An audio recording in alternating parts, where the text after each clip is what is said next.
Hello, Humongous. you delightful beings out there, and welcome to the stream. I am Raw Zim, and we're doing some world building. I need to work on more space RAOW boy lore.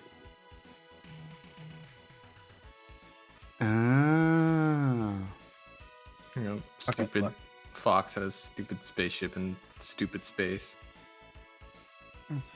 By the way, Awareness, all I'm gonna say is like every single time you bring it up, all that starts playing through my head is the space asshole song. Yes, exactly that. that song plays whenever I am playing. To be fair, I even play the song when I'm playing like Barotrauma or something. Yes. Hey, look, any game where I can wire up the air vents to explode with custom-made explosives because someone entered into my room without permission is a game that Space Asshole deserves to be played in. Yes. Perfect.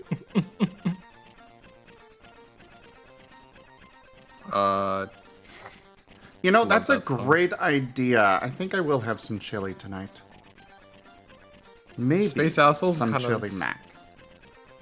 like my theme song whenever I roll trader in Space Station 13. So I'm just What's your the trader ship- style? Do you just fuck off for most of the round, or do you act as incompetent as possible? Kaboom. I will act incompetent, but also like disappear for some short periods while I am scheming things together Alright. and making bombs. Or raiding the armory as the security is lacking in its protecting of it. And then at the end of the round, I basically just like wage a war against security. Well, that's implied that Cargonia hasn't risen. Yeah, sometimes Cargonia rises and they're the ones to defeat me. It's not security or the captain or any of the other heads. It's like the Cargonia. quartermaster and like their team of cargo techs that are like armed to the teeth. God bless a free Cargonia. Yeah. So does that mean you're gonna come play Space Station 13 with us tomorrow, Todd Arias? No, I don't even have the shit downloaded for it in the Beyond client. Like, I'm not gonna lie, like it runs like complete ass, so I don't even bother. But Oh yeah, it's just beyond. Yeah, it's not But it's not Space, it's Beyond, but but you could play with us. I could, but I also haven't played in fucking forever, so I don't remember my hotkeys or anything. I mean, I don't wouldn't be either, teaching so Zim. that's fine. I'm teaching Zim the hotkeys. Does he know how to light a cigarette? Yeah, the test is being able to light a cigarette and not catch yourself on fire. Yeah, not light your head on fire. Yeah.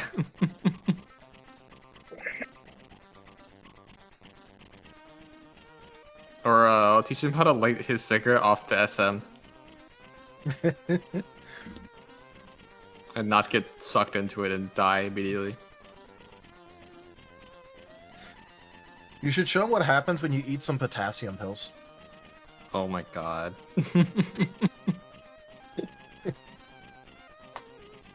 I did throw a potassium bomb at him earlier, the other day. So I made a bunch of grenades that were. Well, I mean, I always have one that's like on me that's like a health analyzer one. So when I die, it just blows up. Yeah. Like the syndicate, like, you know, death explosion. Okay, look, if you don't have martyrdom on your fucking space station character, you're just begging to be killed. Yeah. When people realize that capping you in the back of the head for shits and giggles results in half of the station going down, people stop doing it. Yep. If I die, so does everyone else.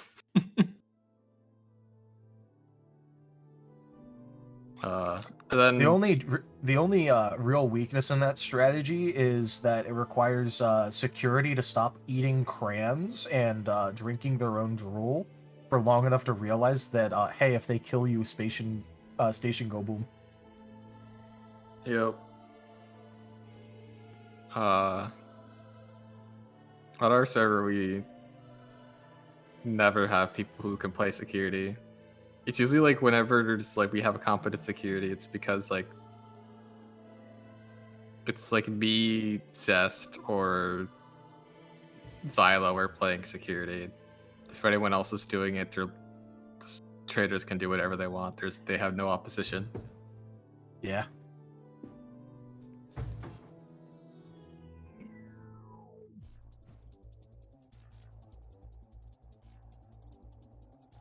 I want to play as the wizard.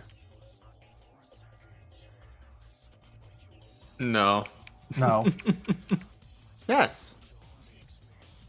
I want to go around polymorphing people into squirrels and martens and other woodland critters. Yeah, okay, too I bad it's like understand what random. you're saying, but also that is not nearly enough war crimes to justify playing a wizard. That's Yeah. a druid. You're being a druid. Fireball! You can use fireball. But are you really playing a wizard? Fireball. Are you really playing a wizard until you like magically remove someone's ass and force them to wear it as a hat? Oh, I see we're referencing the Seth video. Okay, look, I have to. Yeah, The Seth video is too good. the Seth video is very good. I know this is the opening of this like the most infamous game. He does Playing hate a having very cum infamous- delivered to his mailbox. Yeah. Very infamous, very keeps niche, what? and very autistic game. Yeah, no, like he just hates having cum delivered to his mailbox. Okay. Yeah. okay. He doesn't want a Bitcoin assassin sent to him to run over with a mobility scooter Mobility and get scooter. stabbed with the insulin pen. Yeah.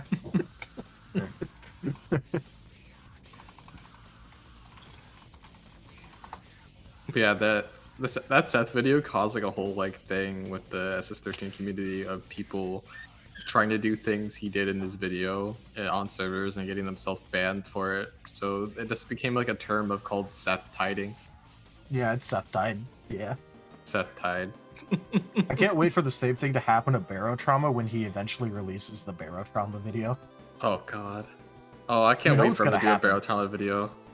He actually teased it in one of his like end credit rolls. Oh boy, I Yeah, am there was hyped. Barotrauma clips.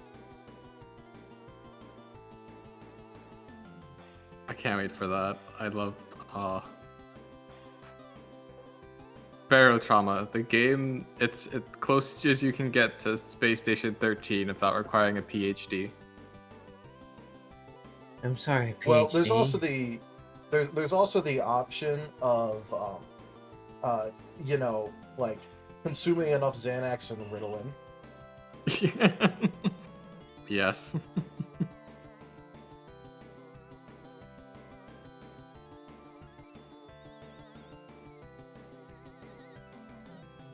I will say yeah. though, the most hyped I've ever been about a Seth video is when I saw he did one on Star Sector.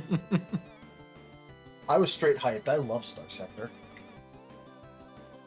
Nice. Well, not to mention that like I he love did his- the Chad move of just handing out his key to everyone, and the devs responded by going, "Yeah, go right ahead. We only ask that if you enjoy the game, please buy it." That's awfully nice of them. Yeah. Wait, what happened? Seth was doing a review on a game and straight up just released his own personal key and told everyone to use it. The devs found out about it and said that it was perfectly fine that he did that and that they only asked that if you enjoy the game, that you buy it. They literally sanctioned a pirated copy of the game being spread around and just went, yeah, if you like it, go ahead and buy it. Well, all right. I love the balloons video where he shows how to like bug the game out so you can get everything on the workshop without or like the Yeah. in-game shop without giving the money. Yeah, because like he has a calling to inconvenience anything or everything coming out of New Zealand. Yeah. Like, by the way, okay, quick fun thing. I watched like his one of his his live stream video like a while ago. Like, man just straight up had E6 open on his tabs, like, no fear. Amazing. Like, I'm not even kidding. You know what? I got Fur Affinity up on mine. Okay, I let can me just say neither the confirm culture... nor deny what may be in these two tabs. I don't wish to know at this moment, sir. Can I have a cup of coffee? Go get a coffee then. No, I want a cup of coffee. I'm Then drinking get a one. chai right No, now. I don't want to get it myself. I'm too busy crafting. Well, then you'll go coffeeless until you craft yourself some coffee. L Fine, plus I'll go... no coffee. But yeah, at one point I actually ended up joining his Discord server. Immediately had a like a bunch of slurs thrown at me as they desperately attempted to dox me for existing, and then proceeded to fuck up and not be able to do it. Amazing. Yeah, I think he deleted his Discord for good reason. No, he did. He absolutely did. Yeah. I was there. I hung out there just for the just for them acting like actual apes.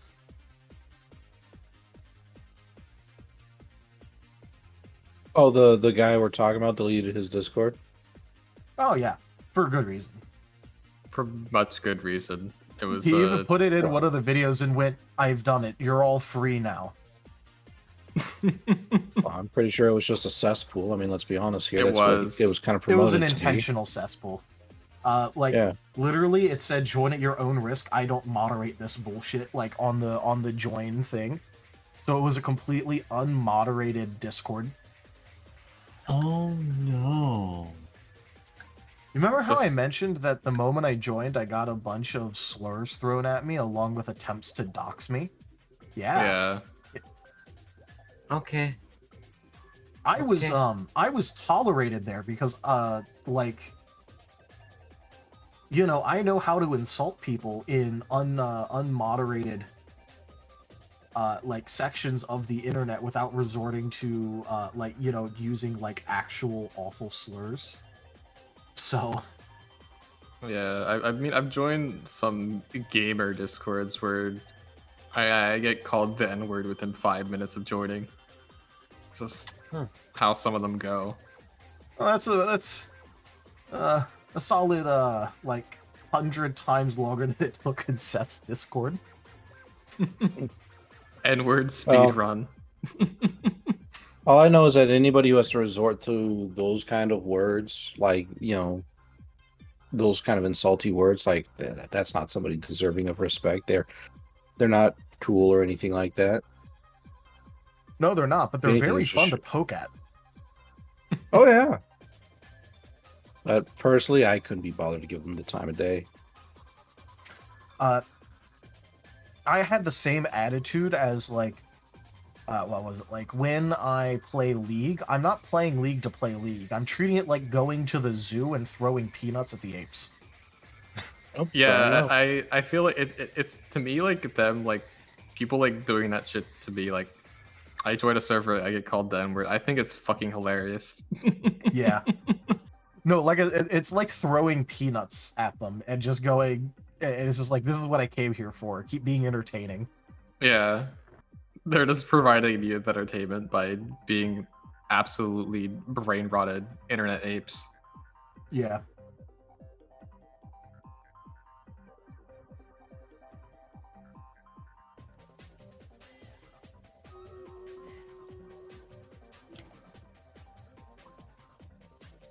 By the way, you want to know how dumb people were in Seth's Discord?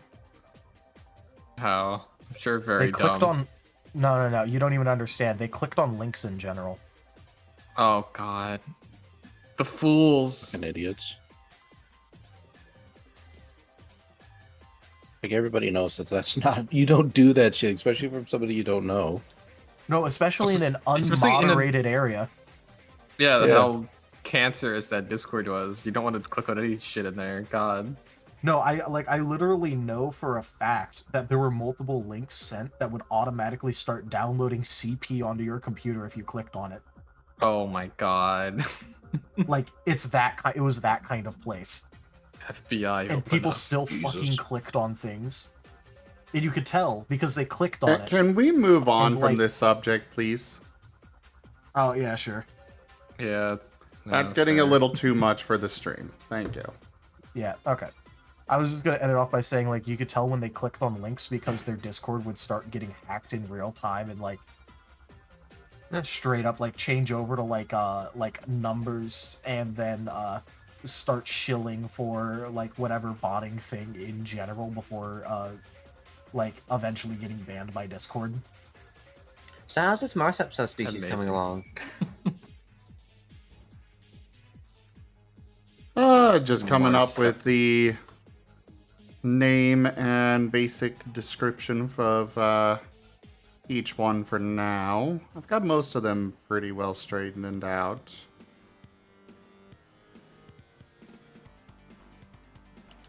That's good. Yeah. Now, I have a question. Do they have boopable snoots? Well, I suppose I should go ahead and switch over to the professor for you to say for yourself.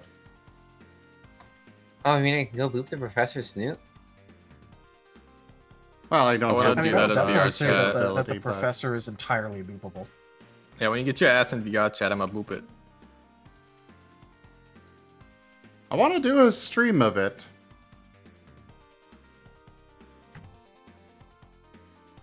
Okay, quick just- question for you, Zim.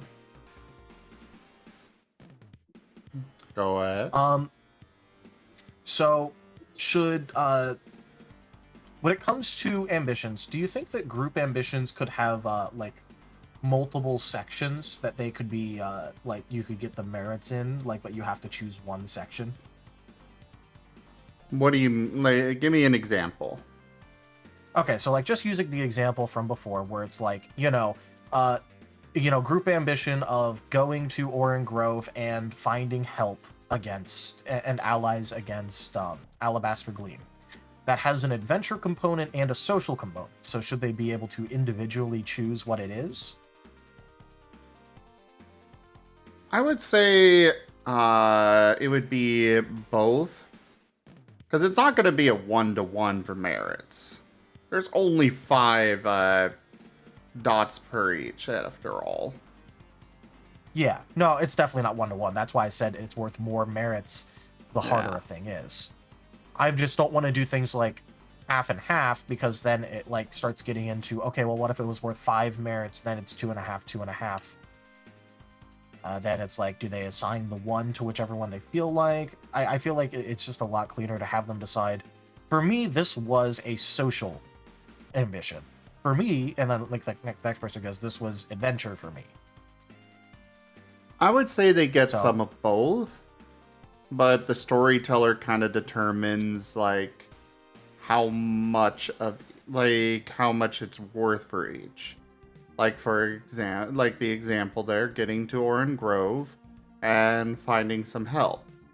If it's like so far with the Pokerole game, trying to just get to Oran Grove has been a bit of a difficult journey. And if we show up at Oran Grove and it's like, well, our goal was to find help, and well, they're right here waiting for us. Okay, so we get 1 social merit and 4 adventure. Kind of like that. Alright. But for personal, like, do you agree with me that like that should fit squarely into one of the expertise sections? Sorry, repeat that. But do you agree with me where it's like, what was it? That for like the personal ambitions, those aren't multi-section. Those should just be like the one. Yes. Yeah.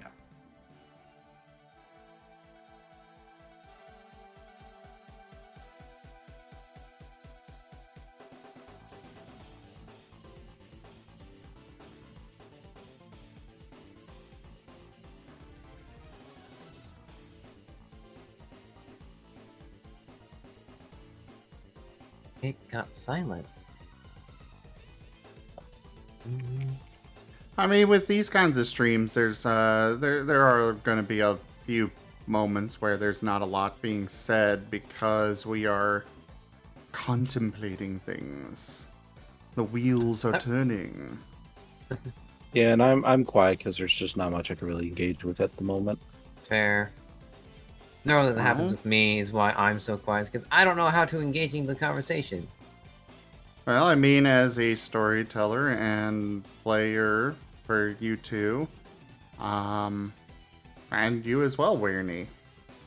What'd you say? Sorry, I just had people talking. Well, we're working on the RAOW system. Oh yes, RAOW. We're trying to, like, Taldarius and I could do quite a bit of coming up with stuff, but it also kind of depends on what you guys think of it. Because, like, I don't really want all of the stats to be gained with just plain experience. Not to mention that there's only so much experience, or, well, you know, we can get more, but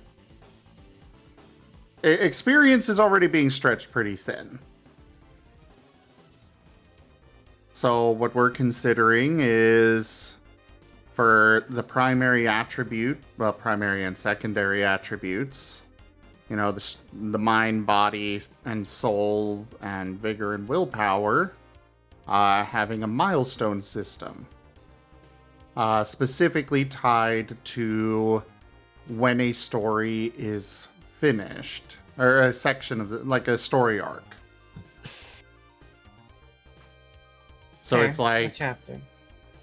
yeah, not necessarily just a chapter, but yeah, along those lines. Like, Because, you know, it could be You- broken up into multiple worthy times where you could get an attribute in a single story arc, but, like, that has to be, like, a really big story arc. for example, with Starlight Expeditions, we could have gotten an attribute point after completing the first journey to recover the gem, or gems for the guild leader. Then we could have gotten another one after escaping from Starlight and reaching the house. Could have. And then another one once we actually reach Orin Grove.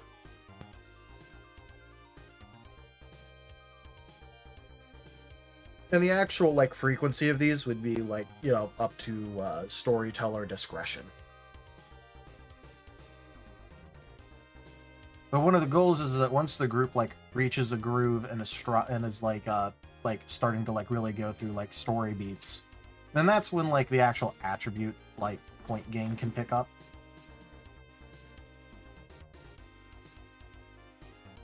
Yeah, but we're kind of wondering what you three think of that idea. As opposed to just buying them with experience.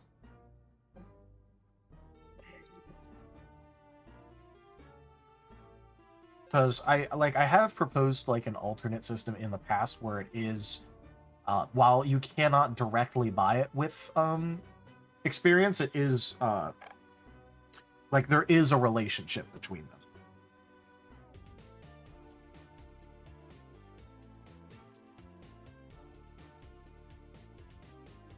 Are any of the three of you there? I Okay. don't know how to What's up? respond.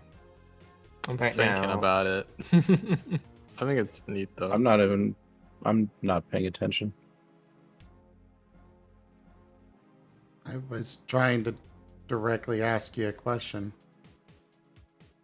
Okay, what's the question?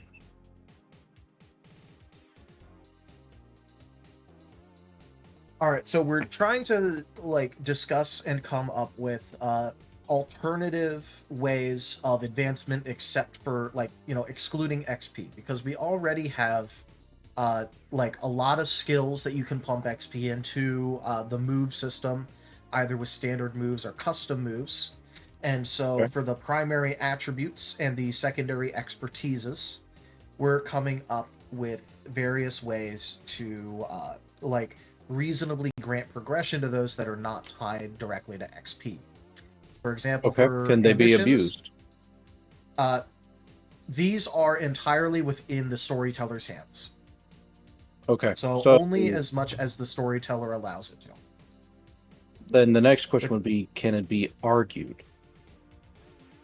So what I was saying is one proposal that we have for the attributes. In Poker Roll, they're the strength, dex, etc. Ours are different, but anyways.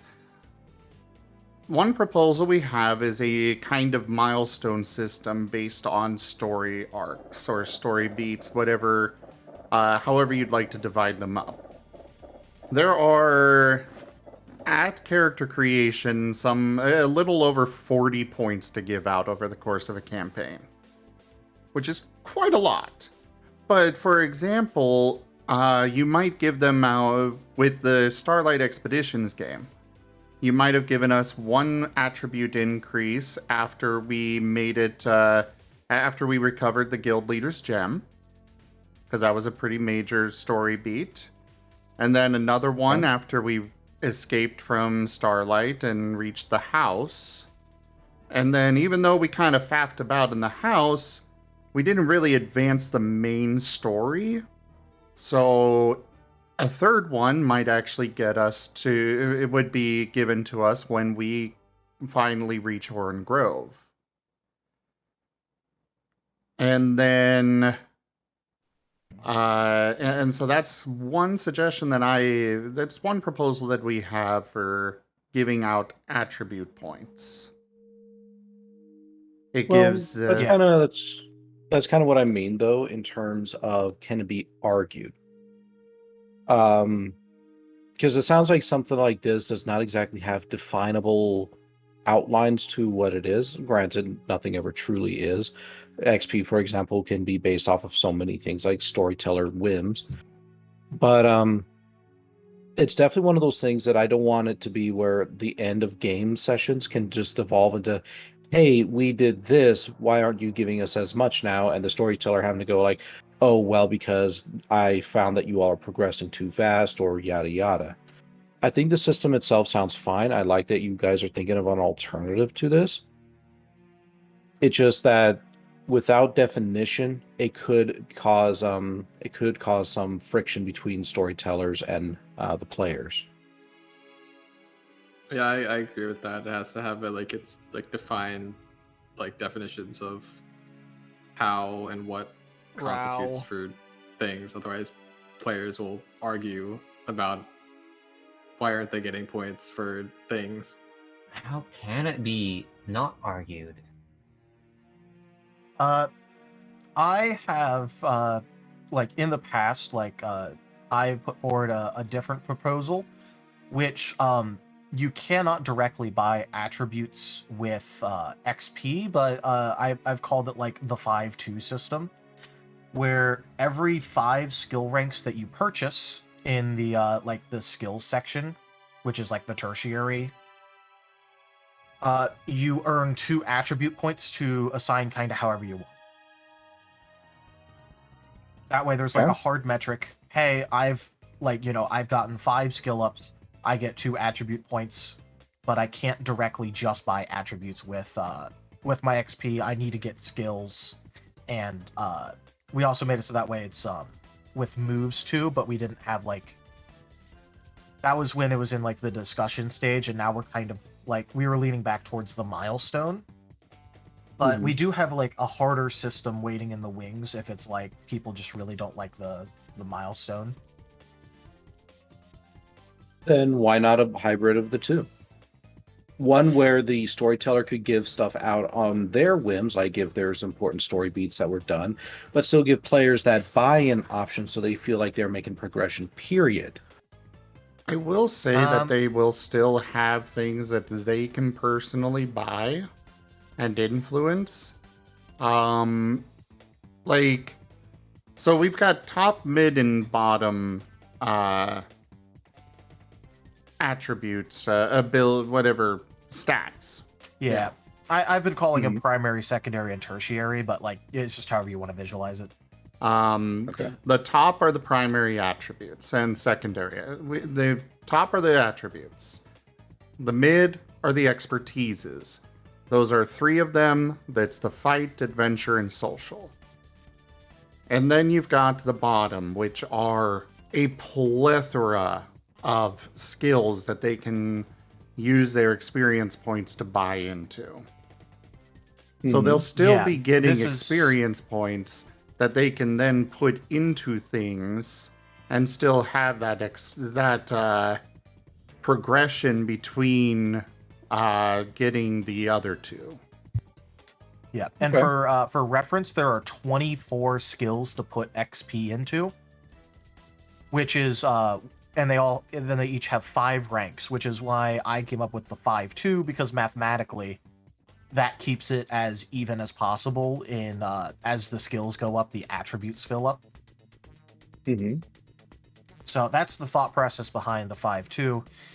There's also ideas we've had of a 5-2-3, and then the 3 comes in where you can only put an attribute point into a specific attribute of body, mind, or soul, because those are the ones that are directly attached. They each have their own 8 skill sections.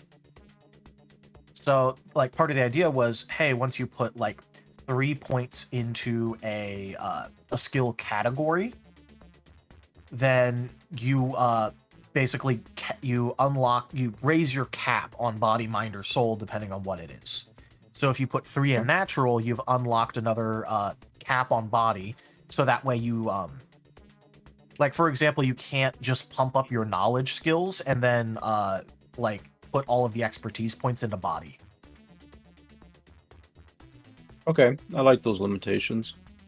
So I am leading away from that personally. I prefer the milestone because it's simpler to keep track of and not as easily abusable. Because That's the one where the storyteller has the power, right? Yeah, the milestone one is where the storyteller has the power. And as far as the arguing goes on that, like, there's always going to be arguing no matter what system it is. But it's going to be no different than a milestone system with D&D or such, because it's just up to the DM's whim on when the player gets to level up. The difference here that I feel makes it more unique and better all around is that players are getting experience every session. So they can still have that progression. They can still get moves. They can get skills, possibly other things later on that we come up with. They can still get those things between when the storyteller actually hands out those the milestone attribute points. Yeah. Good. I was hoping you'd say that, because that was obviously the very obvious counter argument. But there are a few things that do need to be looked at here. One, sure, arguing is inevitable. Does this particular area have the potential to have more of that rather than just simply the usual amount? I personally the next think... thing is, sure, just a second. Yeah, go ahead. The second thing is players certainly do have the potential for continuing to improve themselves in other ways. Is this section so important that players can feel like they are essentially being nerfed if their storyteller isn't giving them out as frequently as they hope. You know, that would be my second concern. Is this actually important for players to be getting? And would they feel restricted if it is and the storyteller's not being nice? Yeah. Well- this does kind of lead in nicely to something that I was going to bring up, which is just I feel like we should end up like throwing in a final version of both of these into the document and basically going use whichever one fits your group. We could do that. I think that the would be thing the is smart that- way to do it. Because personally, I do like the first iteration. I do like the milestone system. If you get a competent storyteller, then it can really make those victories seem all the sweeter because you're like, oh yeah, we actually did the thing and we got something on top of that because we did it in a productive way. Go ahead. I just love that you're talking about that big victory. And of all the times, No Live Radio just started playing the Pokemon battle theme against Mewtwo and the other legendaries. The timing of That's that very was so perfect. Yeah. But like in all honesty, one of the reasons that I like developed like a harder system and like I'm using it as like the hard versus soft like rules like description, not like in terms of difficulty, I mean like in terms of this is how it works versus and like, you know, talk to your storyteller. This is generally what you do, but it's up to you. But one of the reasons that I specifically wanted to go out and develop like a well thought out and fleshed out like hard rule variation for the how attributes rank up is because groups are all different. And I think it's better just to have like the present the options to the players and the storyteller and have them decide which one they really want to use. Mm-hmm. I already do Because- have plans for that. I do want to have some variant rules in there, and this would be a great Yeah. opportunity for that. It's like we've got our recommended, you know, the baseline, what we've, you know, how we feel it should work. But if you want to, here's another option. Yeah. And we already kind of have that in the we have it listed as tentative / optional. Like for example, like the racial type passives for like the you know, bug, dark, dragon, yada yada. Then there's also the ranking up move section, which we've also listed as optional. So we're already putting in the precedent of having in these optional rules that are more detail, it's more math, it's more like hard rule, but it's optional and you could take it or leave it. So I think that the two different versions of attribute like progression that we have should definitely have like its own little hey, if you prefer more narrative progression, use this. If you prefer more hard like, you know, more hard advancement, then here, use this. These are both get like, you know, whichever one you use, they're both guaranteed to work with the system in a balanced way. Yada yada. Okay. Because like if you check out like the sort of math that I did like on the document that I sent you, a lot of times when you get the like, because the big XP drop that you get is at the end of an adventure, and like obviously like you know, whatever version ends up being used is up to storyteller, but you know, you get a reward in XP for completing an adventure.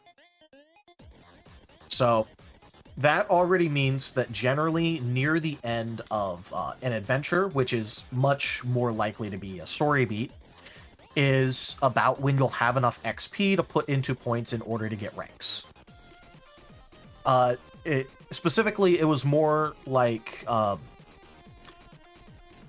Like sometimes you wouldn't get it at the end, but it'd be just about it, like every single adventure, or maybe like it'll skip an adventure, but on the next one you'll get enough, depending on how far in you are and if you're like, you know, really trying to ram up that one skill. But I did check because I wanted to bring this up, and both of them would probably be progressing at about the same rate. Like, obviously, the numbers, we'll still need to work on it, not final. And the actual descriptor words that we use to tell the storyteller, hey, these are the sorts of things we mean when we say, like, a story beat. But, like, the math kind of backs it up that both of them are going to progress at about the same rate anyways. Okay. And then another thing that that I'm leaning with is for the expertises, which are the mid-tier stats. Your fight, adventure, and social. These ones are they're basically leveled up by side quests. So while the main story, for example, with Starlight, you know, we got to the house, and now our next goal for the main story, our next goal is getting to Oran Grove. And then, like, say them going out to the little training session that Dart and Jet had. That could be possible to get them some fight merits. An earnest disciple. 0xg, thank you very much for that follow and welcome. But we could get merits are basically a secondary XP thing, a set of 3 of them, and they are based on what we do in game, like as roleplay and such. Please note that these are only to be used specifically on their like attached expertise. Exactly. So you get fight merits, you get enough of those, you can level up your fight stat. The rest of the party going out to go hunt down supplies, that could have gotten them some adventure merits. Our interactions with the various people at the carnival could have gotten us social merits. The expertises are more leveled up by the side quests, the side objectives and such, that aren't necessarily part of the main story, but can still be related to it, of course. Okay. And for them, it's just you got so many merits, and then you get to increase the relevant expertise.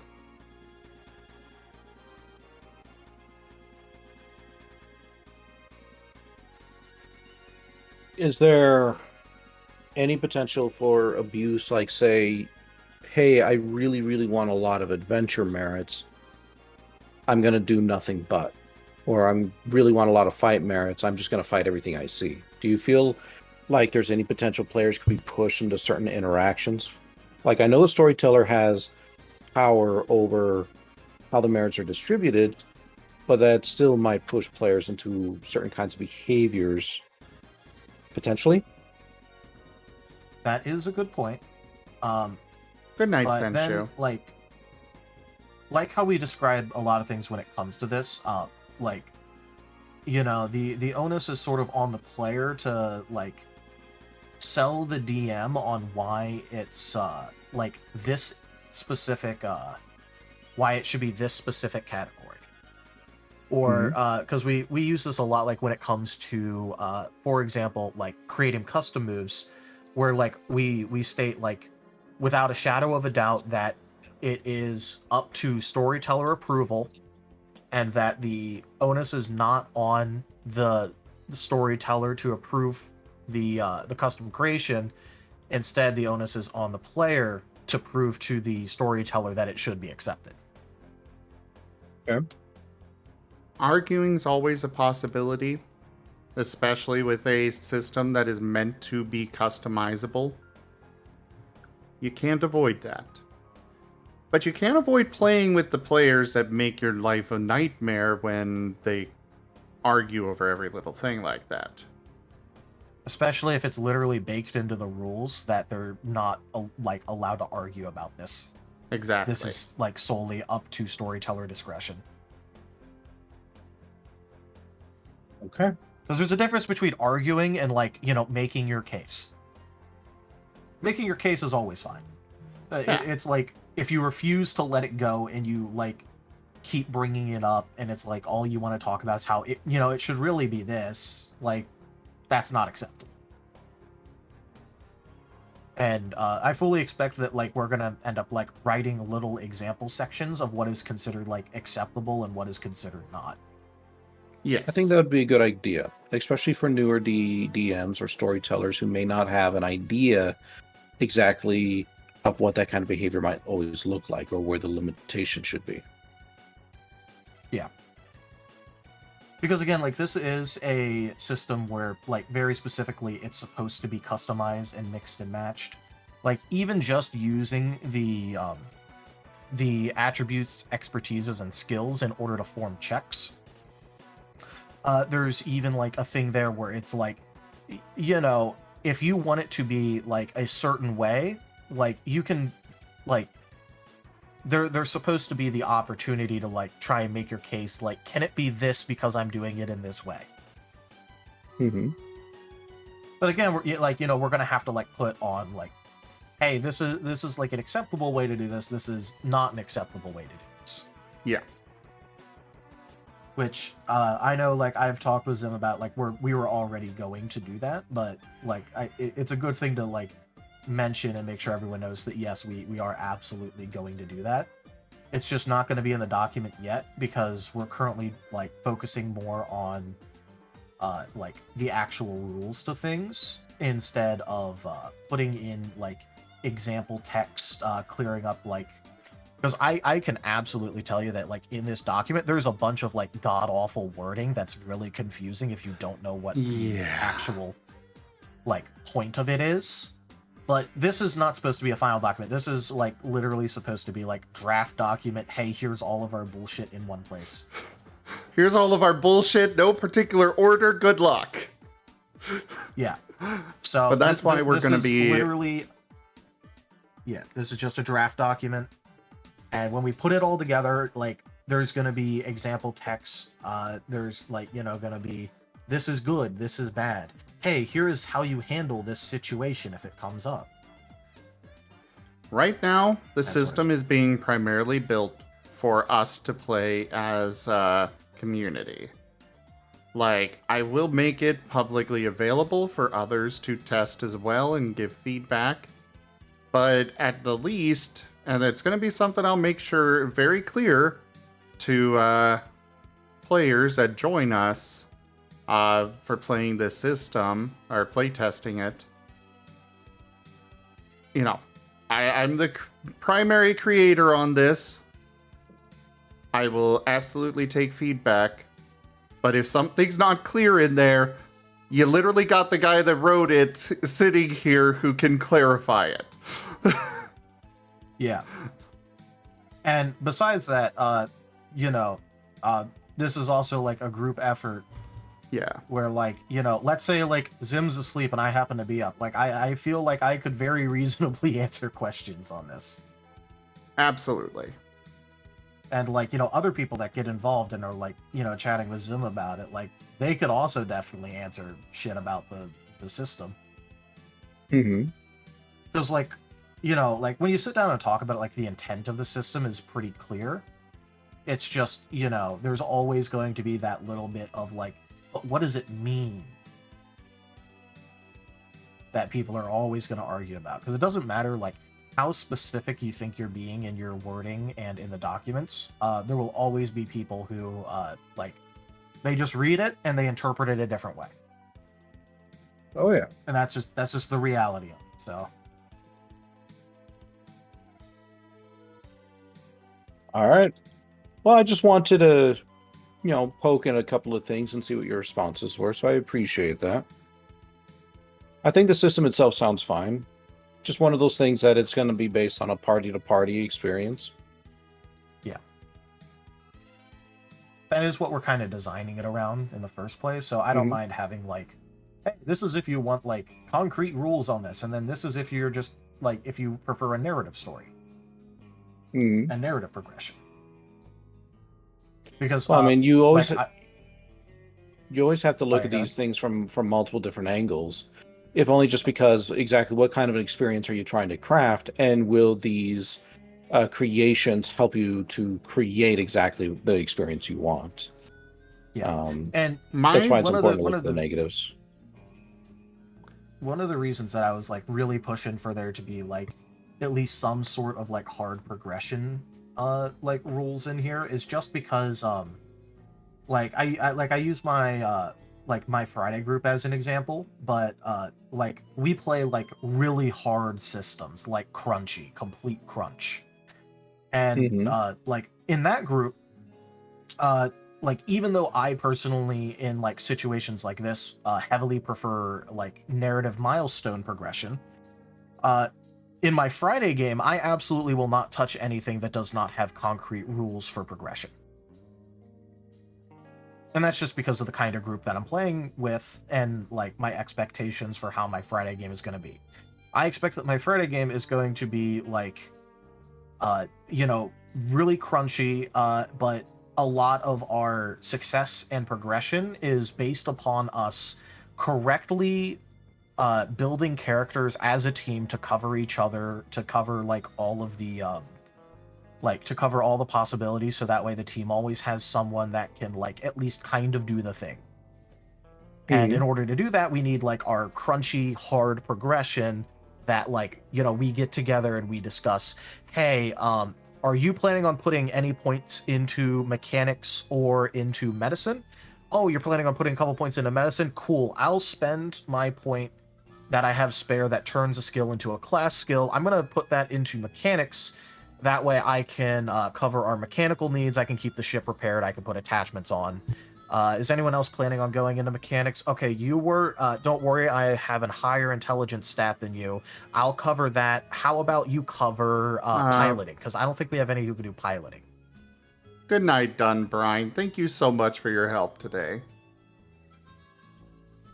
And like, very obviously, that is like, you could tell how crunchy that group is and how much we go for the hard, crunchy progression systems. But if I was playing with you guys, I'd go, man, I don't care about all the crunchy progression. I'm just here for like, I'm here because I want to have this story and I want to like progress with the story and I want to craft this thing.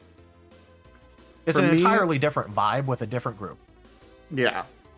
And like, there are already systems out there that have that crunchiness. There is one particular Pokemon tabletop game or system that is notorious.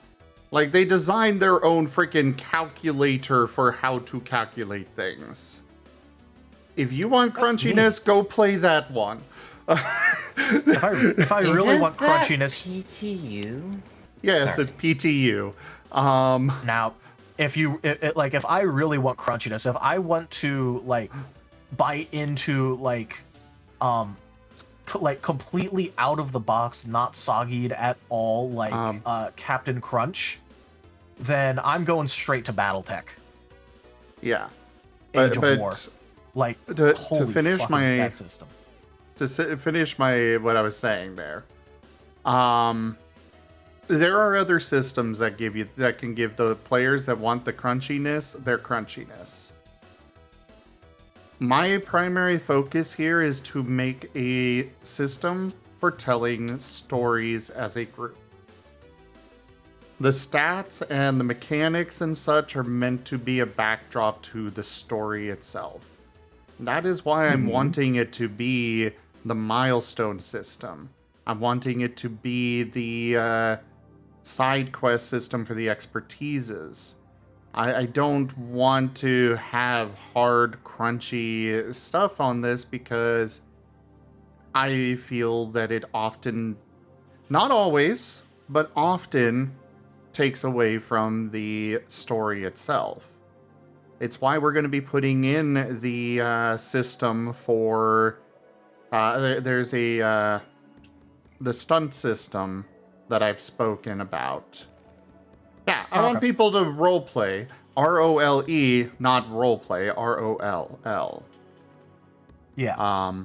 By the way, when you say like the expertise side quests, like we're still going with like the ambition thing, right?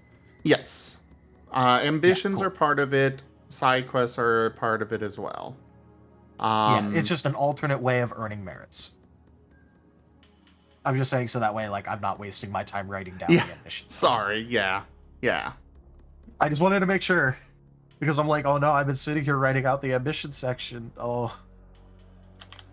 Just make sure that you do put in a note that ambitions are up to the storyteller on whether it's a valid one and will actually get them merits. This is up to storyteller discretion, and while the players can make the case for what they think it should be, the storyteller's decision should not be argued. Perfect. Guess you already got that. But yeah, that's the driving force behind this. Like, the Pokemon Mystery Dungeon games, which are, you know, kind of the primary inspiration on this, they're more about that story. They're more about exploration. Yeah, there's combat in it, but the combat is super basic. Like seriously super basic. Even boss fights are just... There's not really much in the way of tactics or anything. It's just kill it, move on. Whereas the story is the bread and butter of the games. And that's what I'm wanting to... That's where my emphasis is here. It's about the story, about the role play, about building characters up. Because, I will say,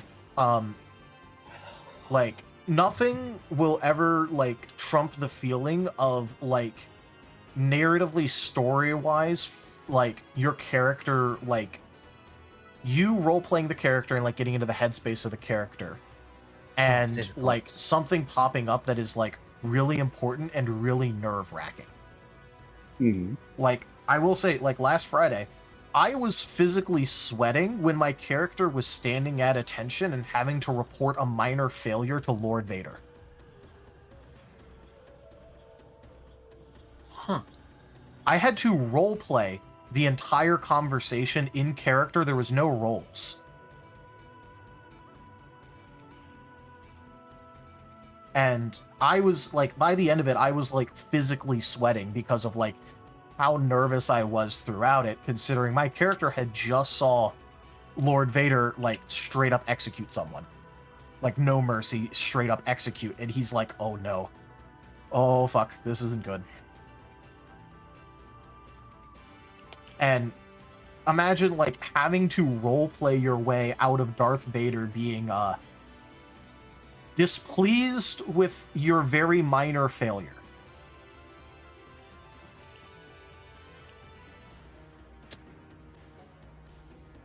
So, like, I definitely agree that, like, the roleplay is always where it's going to be, even in, like, you know, the harder, crunchier, player groups. Because that's what, like, really makes, like, the meat of the experience. Mm-hmm. I want it to be simple.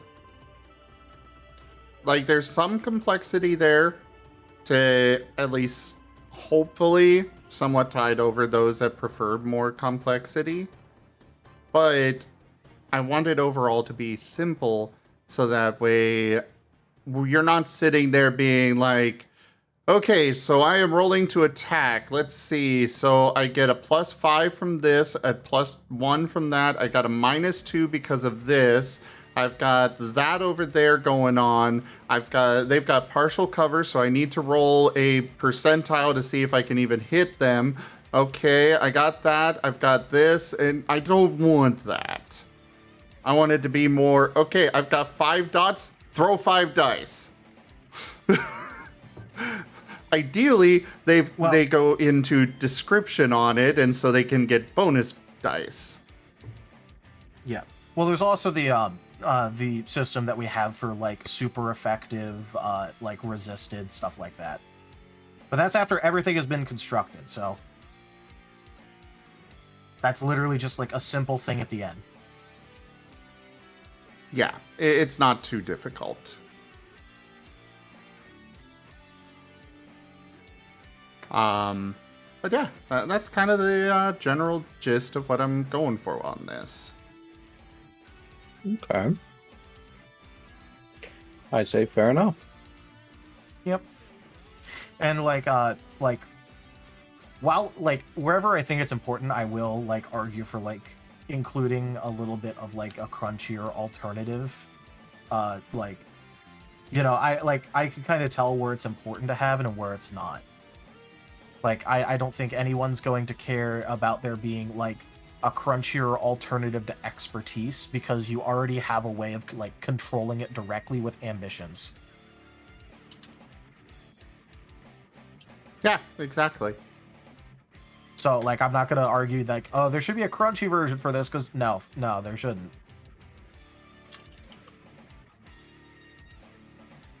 And, like, skills, there doesn't need to be a crunchy version, because there's, like, that is already like the only crunchy section to this entire thing. That is literally the only crunchy thing like in this entire document that is like core rule.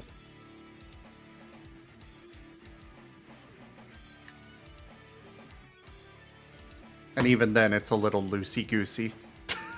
Yeah, but it's like the only thing that is even remotely crunchy. Everything else is like, you know, yeah, it is what it is, my man. It is what it is.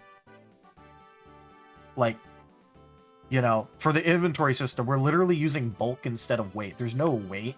It's like the general size dimension as well as the weight. It's not even separate stats on like volume. It's just, here is the bulk rating of this item. You have X encumbrance that you can use. Yeah. However the fuck you want to do it, yeah, go right ahead. Don't care. We'll give some examples of different items and their suggested bulk, but for the most part, there will be no charts. Well, there will probably be a chart, but there probably will be. But I mean, like right now, they're like we're not like setting up like item charts and like the specific bulk rating that item has. Instead, it's like, yeah, fuck it, like. You know, oh hey, a short sword might be 0.7 bulk, a dagger might be 0.4. Woo, just figure it out.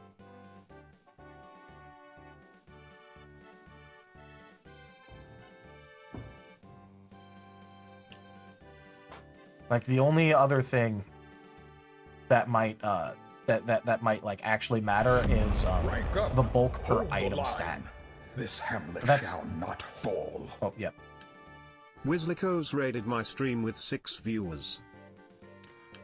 Wizlikos! Hello there! Thank you very much for that raid! How was your stream? Welcome on in. Would you like a regular shout out or a random clip from your channel brought up? Hello there. Is it Deus Wolf or Deuce Wolf?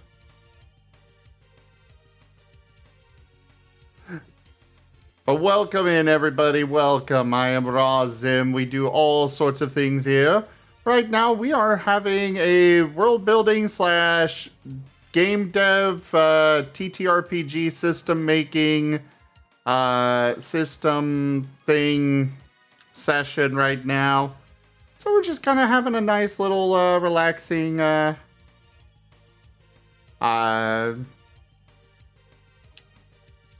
whatever this is. Stream! Right. Brain is still in system building mode. Like, But yeah, welcome in. Would you like a random clip from your channel brought up, or would you like a regular shout out?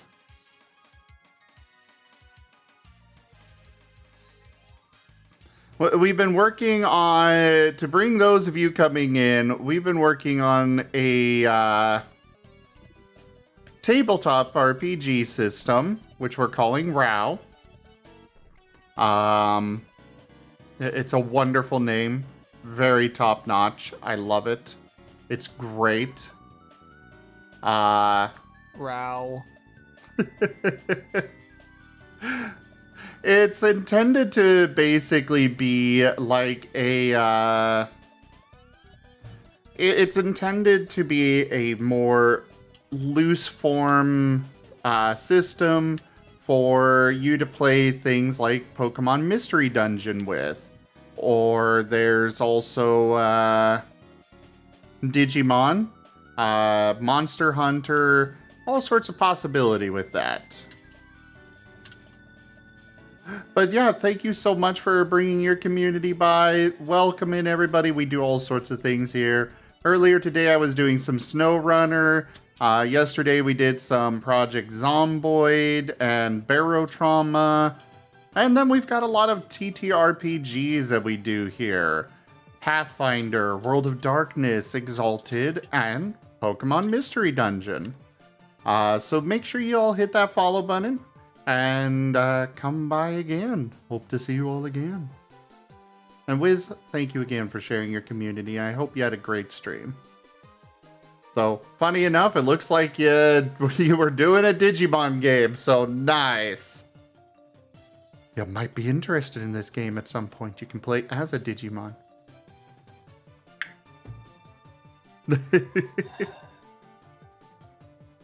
What's up, RC? Oh, just sighing at something else. Not you, not you. I'm sorry. Why are you apologizing so much? Should I be offended? Nope, absolutely not.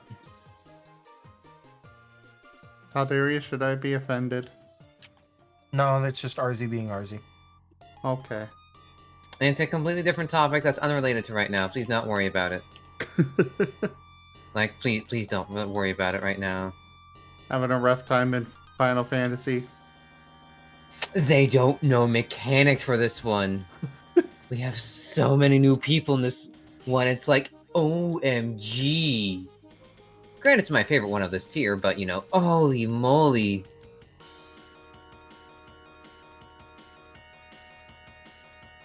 I have never seen so many dead bodies before in this fight. Ah. There are too many. RZ, Yes? do you see dead people?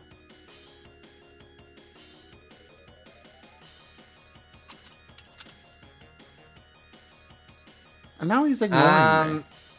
I was typing, okay? Depends on your kind. Дочка, конфетку отдай. It's fine, we're going to beat up Cerberus. I'm throwing rocks at him. Очень много. Конфетки нельзя, конфетки вредно. Блэка, отдай конфетку. Конфетку отдай маме. Жук, конфетку дай.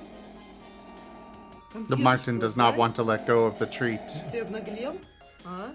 Ты обнаглел, товарищ Соболь? А? Конфеточку отдай. Ты что? Ты что? I don't think the off button Жук, worked ты as in. что? Of course not. You can't take anything from a Marten.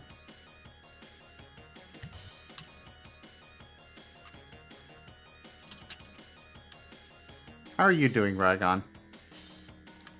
I'm doing alright. Duke. Just kind of hanging.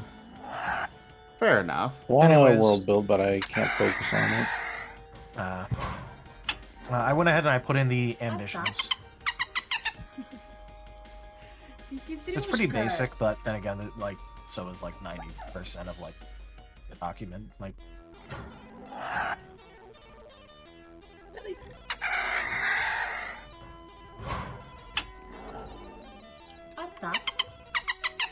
Where did you put it? Because it was in because it's gonna have like its own section in the thing. I put it like under our attributes and specializations because we don't specifically have one for expertise. So Actually, I should rename this section our stats. because like the ambitions are going to have their own little thing on the character sheet along with merits, so I felt like they should be like kind of like up here with all this stuff. Well, I would probably say they should go under character advancement. Because it's about the down, so yeah.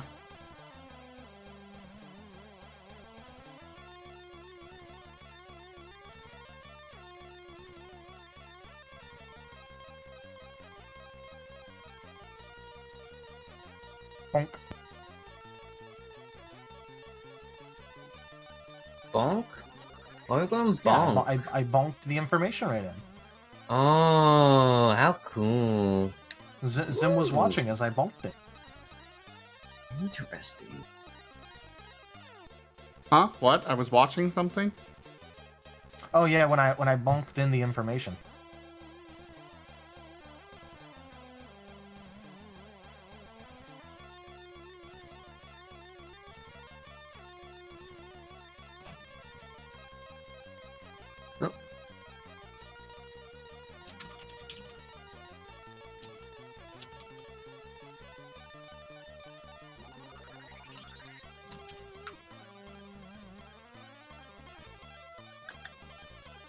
RZ, Corbin says to watch them fail Cerberus. We actually did Cerberus pretty successfully. We almost died to the Hydra. We saw his enrage. He was about to rip a nice stinky wood. I mean,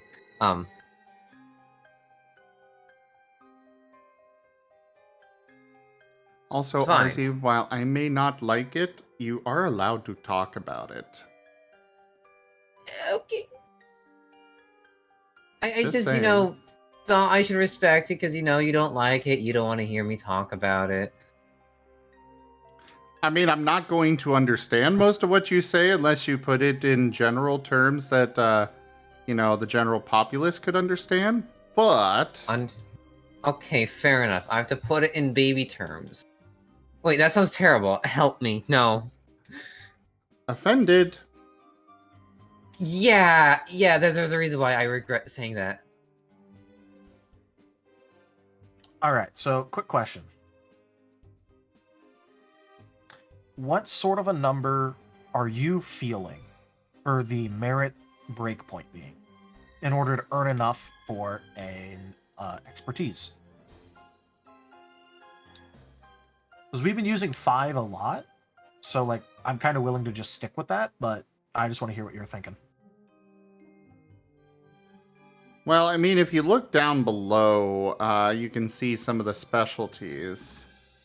Which are also in increments of 5. Yeah.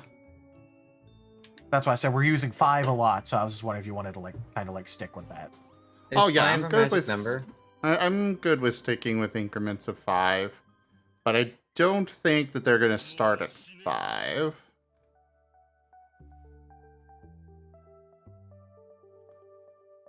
Why not? We could just have it be like, whatever expertise you're trying to go to in that category.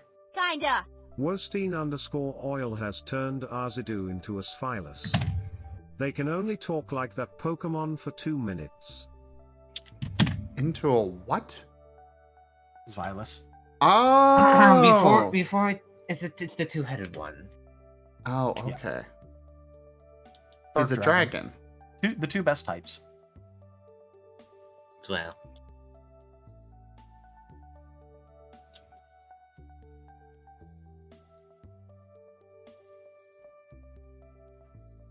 So do we want to have it go the same progression that we do for skills? Or do we want to make it so it's 5 times the rank that you're attempting to go to?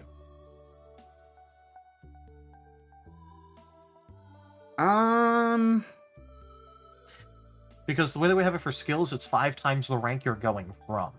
Yeah. So it's 5, 5, 10, 15, 20. Do we want merits to be 5, 10, 15, 20, 25?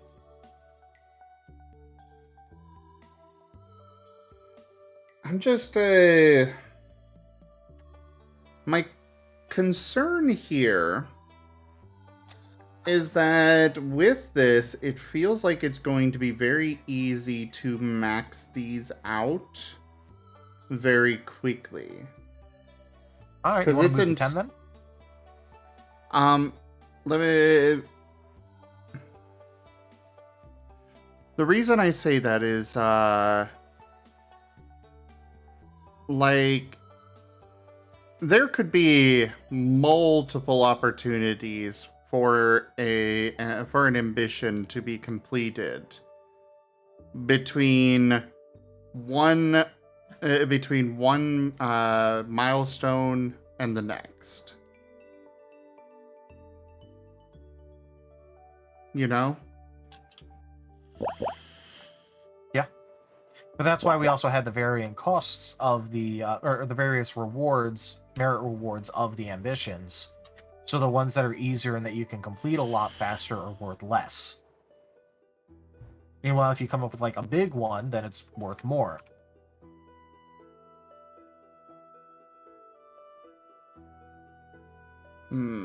So do you want to move to like, you know, a 10 stage? So it's like 10, I would 20, say it's 30, 10. 40, 50? Yeah, let's 10? do 10.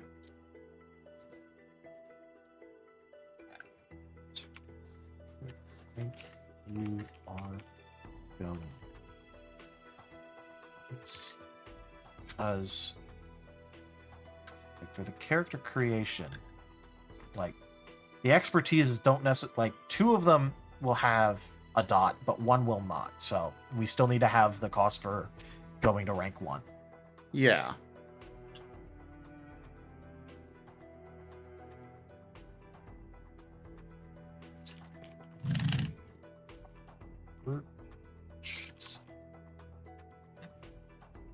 I got jump scared by my own game. Ah.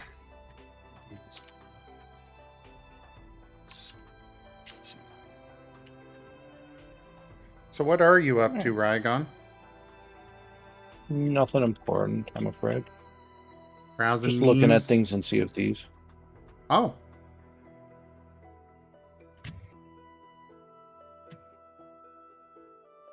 All right, so I'm gonna do a quick little.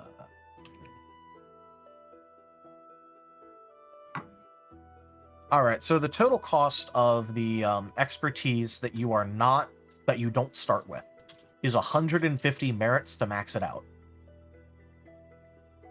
And then the others are 140 each. Yep. I'm okay. So you with got a that, lot I of merits think. to earn. Yeah. That's a lot of merits to earn. And it even goes like, you know, it slows down. Like at the beginning you can get like rank 2 and rank 3 like fairly easily. But you know, it gets more expensive every time. Hey there, time frame. No, he's not writing about them right now.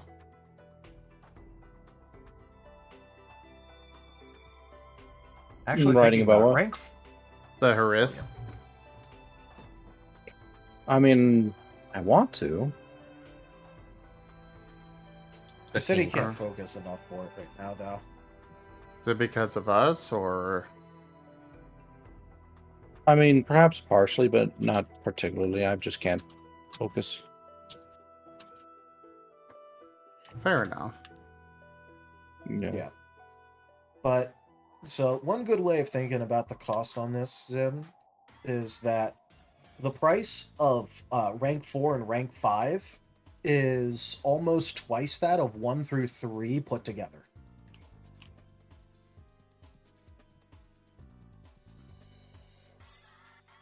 Or it's 50% more than 1 through 3 put together. Because 1 through 3 is 60, and 4 and 5 alone are 90. I'm thinking we should come up with variant rules for the speed of a campaign.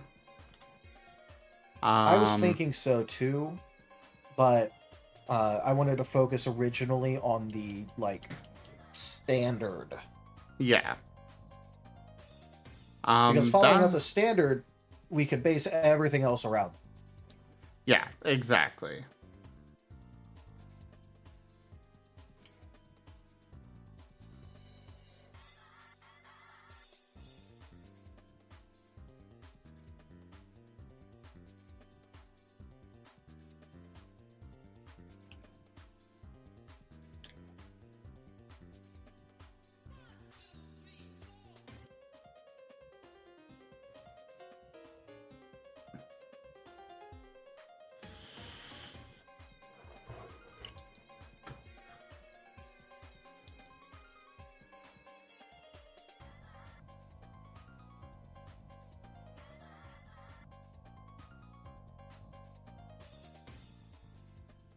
Yeah, I'm liking the 10 for the default. Yeah, that's what I'm feeling, because, like, if you lower it, it becomes, like, way too fast. And any more, and it kind of starts to feel prohibitive for, like, the standard thing. Especially if, like, you know, your one and doneer, like, same session you came up with, like, ambition, will get you, like, 1, maybe 2. Yeah.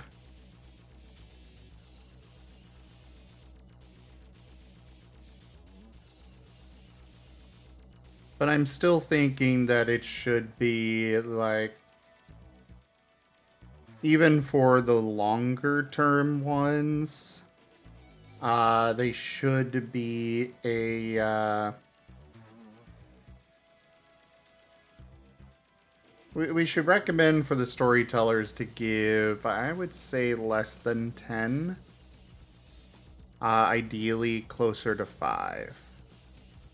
I was saying, like, 5 would be for, like, you know, the decent group, decent group ambition. Because I feel like, by default, like, the group ambitions should definitely be worth more than the individual. Oh, definitely.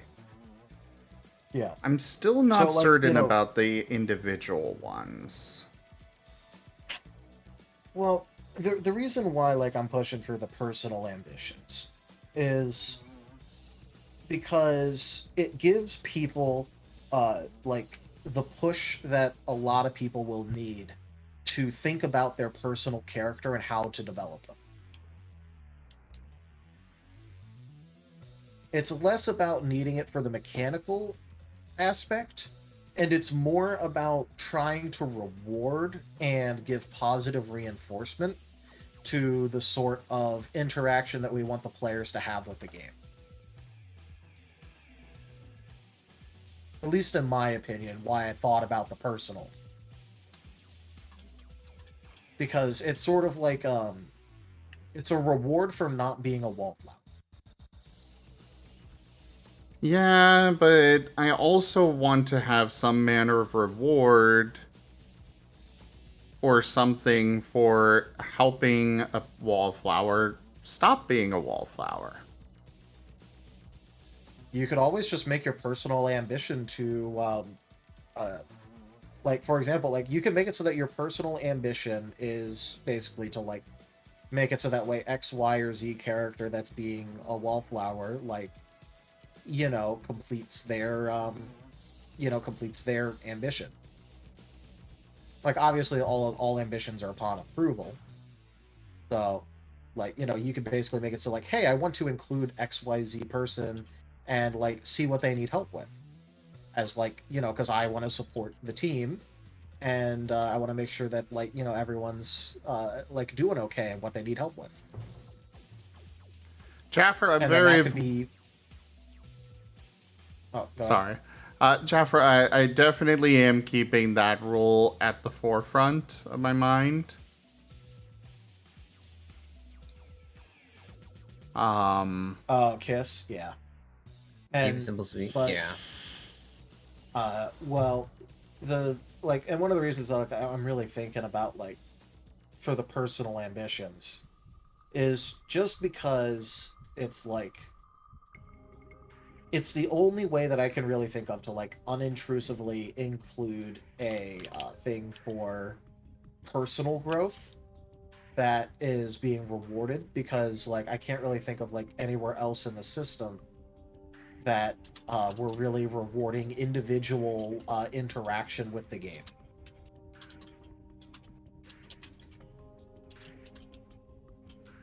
All right. Because if we just leave it as a group ambition, which is obviously the more important one and the one that we like, you know, the most focus should go on, that doesn't require that a player does anything. They could sit back and be a wallflower and wait for the group to complete it, and they get merit points. My only concern is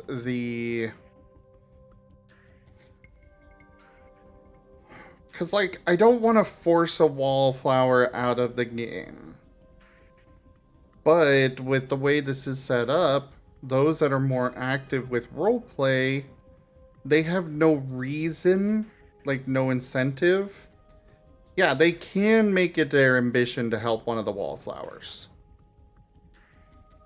Time frame, wallflower is basically somebody that is joining a game and doesn't do anything. That is joining a ttrpg and they just exist. Like, they'll do things, but like not proactively or of their own volition. They'll be like, Yeah. oh, it's time for combat. Okay, I swing my sword. Do I hit? Okay, cool, I hit. I deal this damage. Back to surfing memes. Yeah. It's basically like the character's there, but like a flower on the wall just kind of like looks nice and doesn't do anything. Yeah.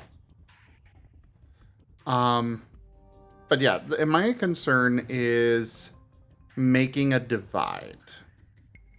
I get you. But for example, when I was first learning D&D, my dad who taught me, my brother was playing a rogue. He went and he would go and steal things and get a whole bunch of experience for it. Meanwhile, me as the wizard, I would try and do stuff and would not get experience. And so my brother was leveling up, and it personally made me feel very much like, well, why am I even here? Because he's just leveling up faster than me, and I'm meanwhile stuck back here. Well, like I really feel with what you're saying there, but like we also wanted this to be a very like, you know, a very role play focused system, and we wanted it to be like very interaction heavy. And I feel like in order to get a wallflower to do that sort of thing, you really need to give them a reason to do it. And like I said earlier, like the storyteller, like if they know that someone's a wallflower, they could very easily recognize the effort that they're putting in with their, like, even doing personal ambitions in the first place, and just give them more merit points. Because they're less likely to really, like, hardcore go after their personal ambitions. So because they get more merit points whenever they do it, they'll generally keep, like, on track with the rest of the party, and they won't feel excluded, where, like, you know, they're not leveling up nearly as fast, because, like, you know, all they really have to do is, like, do a couple of them, and if the storyteller knows that they're a wallflower, the storyteller can just give them more merits. That's why I really pointed out earlier on how, like, each individual goal is tuned to the character that it's a part of, and that should really be taken into consideration when assigning a value.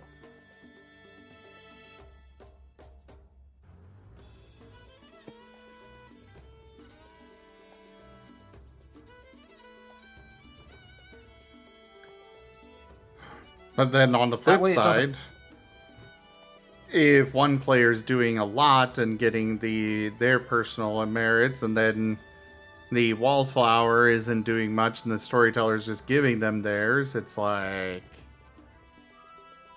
well, gee, why am I bothering to do so much if I could just do that little amount? And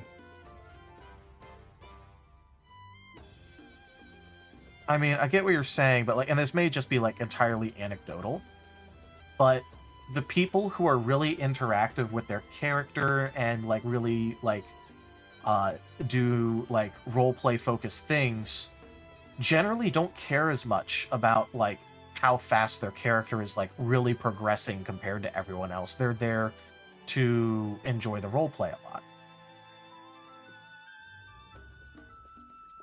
And if you're more character focused and like character development focused in the story, then like anecdotally, like I don't think that too many of those people are really going to get upset that other people are being rewarded in a way that like keeps them included with the game. for me, I definitely enjoy getting into character, but I do struggle when things are unbalanced, when it's not as equal as it can be. Well, that's more just Alright, me but- as a person, but Yeah. And I'm also not saying that, like, you know, everyone approaches the DM in a group setting and goes, here is my personal ambition. And the DM goes, you shall receive 4 social merits for this. And then, like, you know, he calls out, like, what everyone's getting. Instead, it should be, like, a private talk with the DM, like, hey, this is what I want my personal ambition to be. And then the DM goes, all right, when you complete this, here's how many merits you'll get.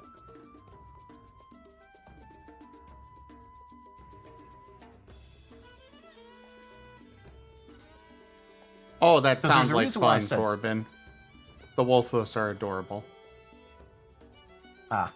But there's a reason that, like, I keep saying it's, like, a personal, like, ambition. Because, like, I don't think that this needs to be, like, broadcast to the entire group what everyone's personal ambition is. I was kind of liking the idea of the hunter system, and that's what I was kind of basing it off of with my original idea for the expertises. Where they basically with you know, everybody's got their personal goal, but nobody gets any rewards until everyone has completed their goal. Like, I get that, but that is also, like, a very, like, in my opinion, very punitive and going, like you said earlier, like, why would I put in all this work if the other person's keeping up and not doing as much? Why would I bother putting in all this work, coming up with, like, all this stuff and doing it if I'm not going to get it until X, Y, or Z person gets it, so I'm not even going to try? It's the same sort of, like, logic to it. You see what I mean? Yeah. So, like, I just want to avoid a punitive system wherever it's possible.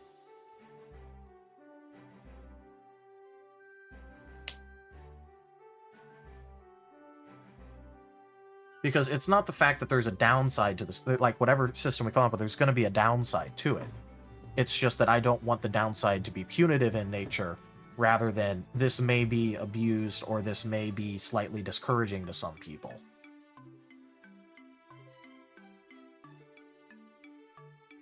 Because I think that there's, like, at least in vibe, and this is, like, in the games that I played with, like, over a very long time, is that there's always, like, an entirely different feeling when the person who's struggling is being helped by the storyteller versus when the people who are becoming stronger and more ahead are target nerfed by the storyteller.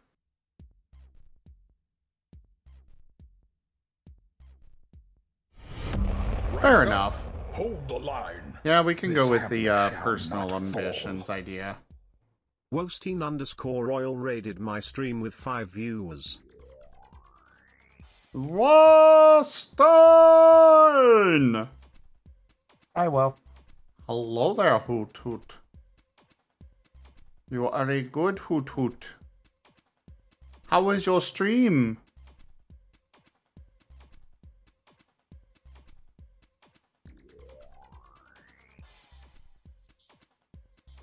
You all should definitely go check out Wolstein Owl over there on Twitch. They are a fantastic individual. They were doing some Valheim Yes. and relaxed. Relax, relax, and chill, and relax, and chill, and hoots, and hootsifer. Are you going to bed, Kenku?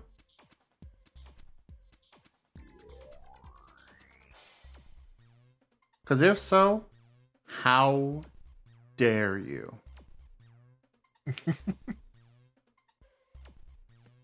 How dare you? Hi, well. I suppose I can peek by. Hello.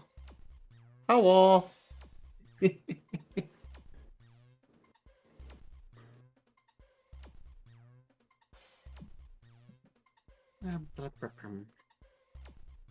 Was much fun. Lots of building. All of the chaos.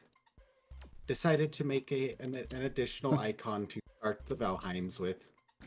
I saw it earlier. The squished by a tree one. Yes. I've been having fun with goofing around with this stuff, so. Yay. Good night, Kenku. Sleep well. Good night, Kenku. Hi, Kenku.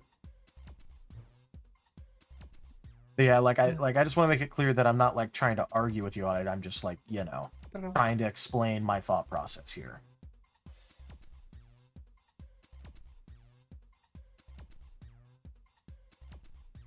Because I do just want to make like the distinction clear, because I know discussions like this can get very what's the word for it? Very like heated at times. So I just want to be clear that I'm just like trying to explain the thought process here. I understand.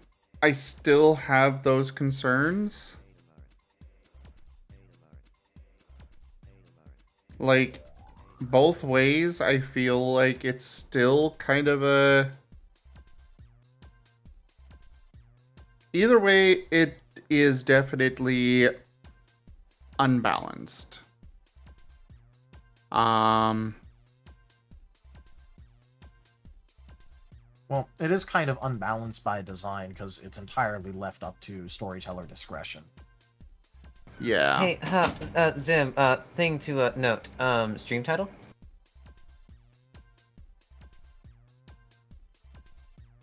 Oh yeah, it was I mean, I did start off writing about the Marcep subspecies, but then I got distracted. You got distracted, sir. Hey, I literally put in the go live notification. I'm planning to work on the subspecies of the Marceps, but who knows what we'll do. Just put, you know, say a Marceps plus RAOW system, and people are gonna ask, what's for the RAOW system? And then you tell them. You get them attracted. You bring people in. Because you're good at that, and I'm not.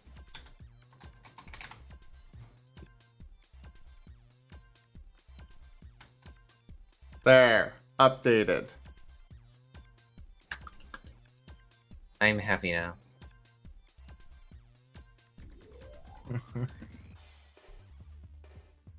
Oh shit, RZ, he used an ampersand instead of a plus. I know, right? What's rare is a semicolon, because people don't know how to use that right. I barely know how to use it right. Of course you know how to do it. You're a writer. Use it. See, more people know how to use it. I barely know how to use it. It's written.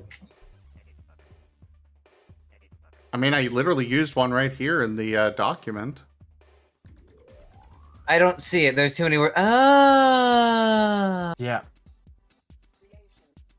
Its most common use is to break up two sentences that are like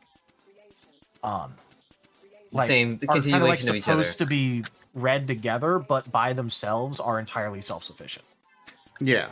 Yeah. Like, I if always you take question out any myself. half of it, the other half is perfectly fine, but like they're kind of supposed to be read together. Yeah.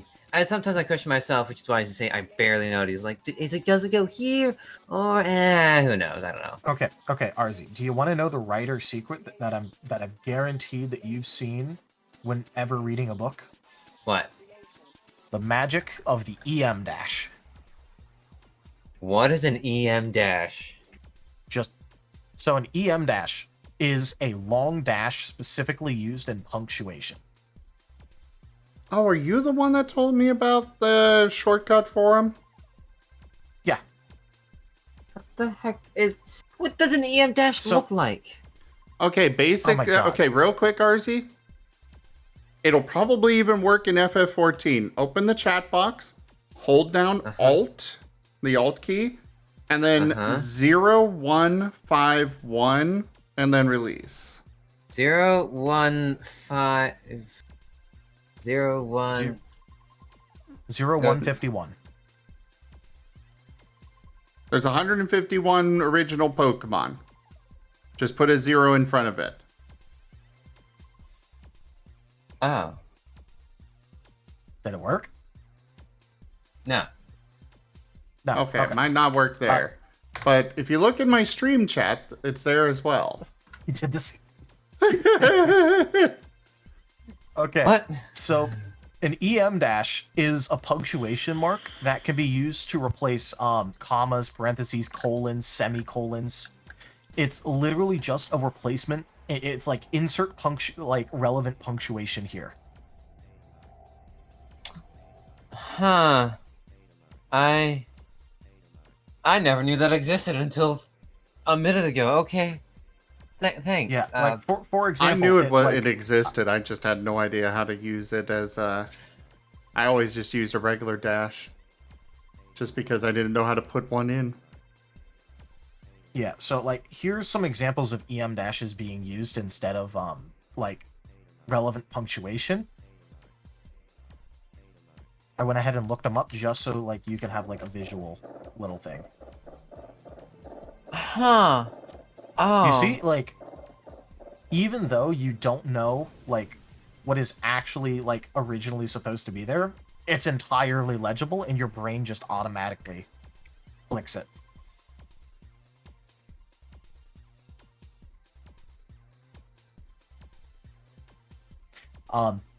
It is very infamous because writers love to abuse it when they aren't sure what the actual punctuation is. So, they'll randomly they'll just throw it in and go, maybe I'll fix it later, and they never will. Okie dokie. So, if you ever think, should I use a semicolon here? Use an EM dash. Okie dokie. I'll see if I can remember. I highly doubt I'll remember it, sir. Probably not, but it is a very little interesting piece of knowledge.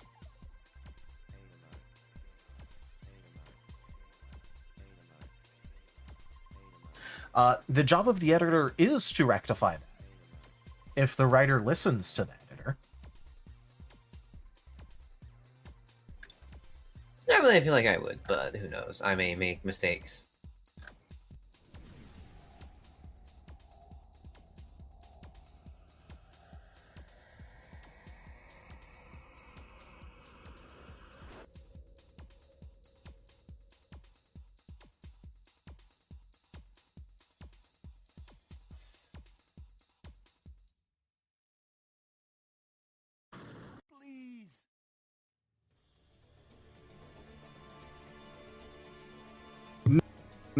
No, Slytherin, stop. Bad. How do I delete a message? Here. Pin that and then I already saw it. No. It was Click. pinned?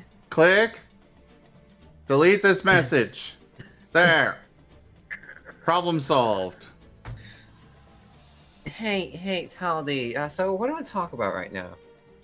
While Zim types stuff up. Well, I mean, I definitely know what I'm thinking about. Yes, you're thinking about the RAOW system and continuing on with this. Go But on. I'm thinking about how cool it's gonna fucking be that the Centurions speed up movement and attack speed of like militia units. It's gonna be so cool. I mean, like the Romans are gonna be absolutely balling with Scorpion and infantry tactics. And just, like, mix in a couple Centurions. No! Stop! RAOW! RAOW! RAOW! RAOW! Worst AoE 2 nation for Civ for RAOW. 3v3. So it really depends on the map, but We've lost him. No, we haven't. He's still here. He's like me, but you know, how's the best way to put it? Just, Rygon. you know, muttering away. I'm thinking Rygon. about it. I mean, the Vietnamese and the Koreans right now are kind of like in a bad spot, but they get better in 3v3. Rygon! I mean, a lot of people's weaknesses are completely cleared up when it comes to like the 3v3 side of things, because like let's say you don't have like the best cav, then like you could generally rely on your team. I don't know how to pick up stop that him. I'm weakness. enjoying this. Only Ender Dragons like Age of Empires He's 2. not an I Ender mean- Dragon. Oh, actually, just thought of something. Britain's got hit super hard recently because their team bonus got nerfed by 50%. It used to be that archery ranges were 20% faster. Now they're only 10% faster, and that was their main draw for team games and why they were popular there. So they're a lot worse now. I don't know if they're like the worst overall, but Ah, this is beautiful. Gib Gab, no, you shall not nerf my beautiful Teutons. I refuse. You will not do that to my boys. The boys. Look, they have a matchup where they have a 43% win rate. Don't worry, they have counters.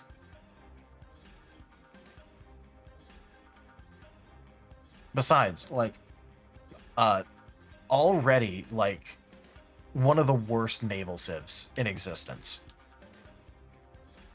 Absolutely awful naval. Serio, we have lost the Ender Dragon back to Not AoE an Ender 2. Dragon. Hey, look, dead people. They're back to life. Will this go well? Who knows? Besides- Come here. Besides, the Teutons don't even have a positive win rate until 25 minutes into the match. I lost my. They don't win early. It's just late game that they're really good at. With their, I've lost extra my armor Cobalt overuse. Scribe. You lost? He's a kobold? Oh, I'm sorry. You just... Oh, goodness. Zem, you're coming with me to the depths. Come on. Okay, so, are you having any Congrats, trouble with it? Because RZ. I've golded. Because I've What? golded the entire game on the hardest difficulty. Congrats, RZ. I'm turning you into a Cobalt now. You are my new scribe. No, thank you. I'm too busy being a white Mary! mage. Mary! I need art. Did they not? Okay, Did good. you did you need any advice with that Slitherite, or are you just vibing? Okay, fine. Listen, if Mary's getting... I'm really tempted on getting I'm really tempted I want to get more art from Mary, but I really need to save my money right now. You can still enter the wheel. Listen, I can't spend any money, but I can enter the wheel, just can't spend money. Time frame, Age of Mythology. Literally my second most played game of all time. I would split my time pretty evenly between Age of Empires 2 and Age of Mythology when I was younger. When I was actually really little, I preferred Age of Mythology because it had the really cool myth units, and I was really big into mythology. I actually still Mythology's play really it to cool. this day.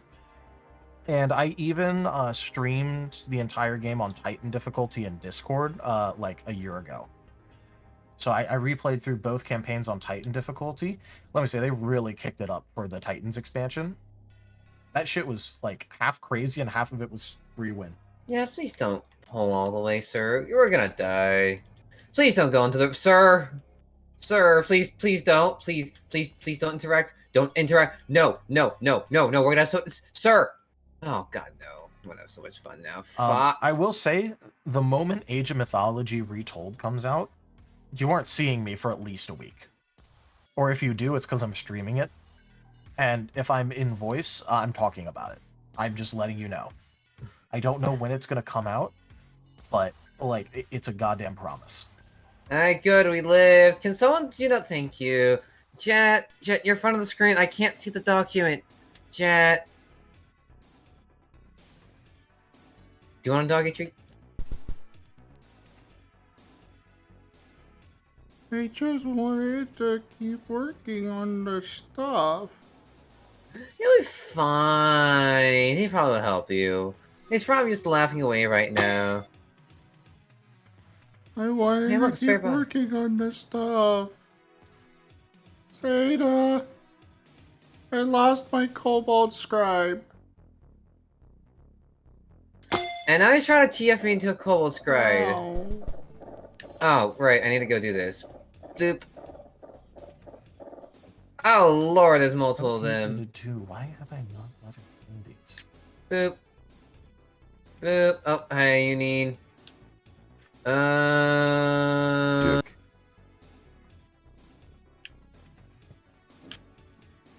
Oh.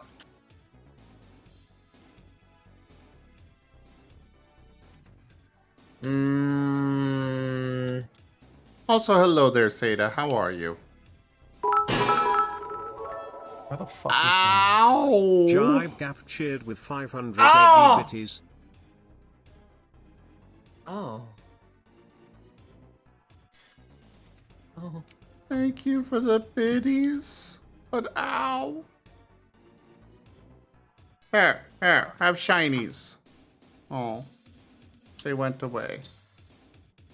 I thought the shinies might entice him back.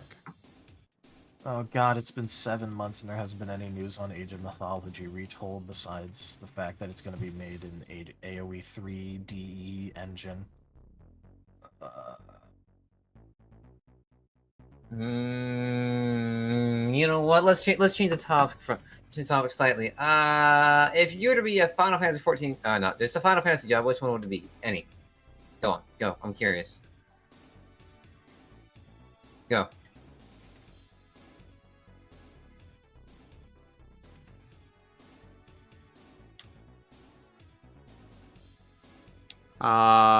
Dragoon, I guess? Okay, fair enough. Also a good choice, my personal opinion.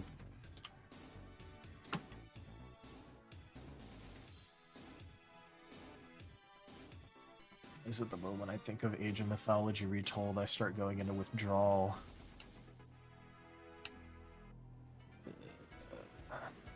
So... AOM, China... Oh yeah, that DLC is literally garbage. Would you like to pay money to make your experience in the game worse? So... About the RAOW system... Ow, my face hurts right now. Weapons. Oh, okay. Good night, Zeta. Thanks for stopping by. What about weapons? We need to come up with stats and info for them. Or not necessarily stats, but info in general.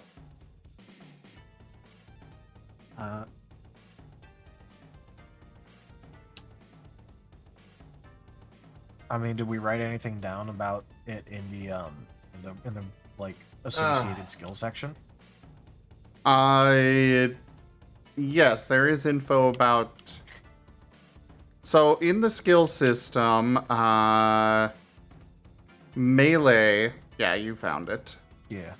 That's what determines your proficiency and such with, weapons are. There's also, Marksman. Marksman. That's the other one. for ranged weapons. And there's also Aurum for cuteness.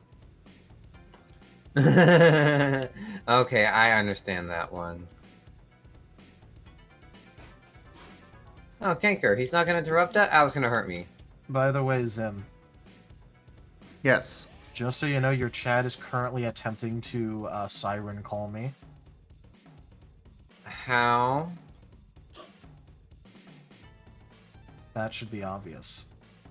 Oh, it should be obvious. I should see it. That's fine. I'm just shooting light bulbs everywhere.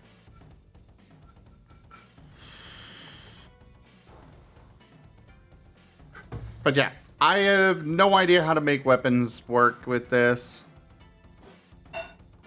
Then again, we don't actually have any actual stats for how moves work. So that's probably what we should work on next. Yeah, that's what I was gonna give like the next like big thunk over, because now we have a at least like mostly complete progression for attributes, expertise, skills, how they work, how they interact. So the next the next logical step is to work on moves and weapons and things like that. Oh.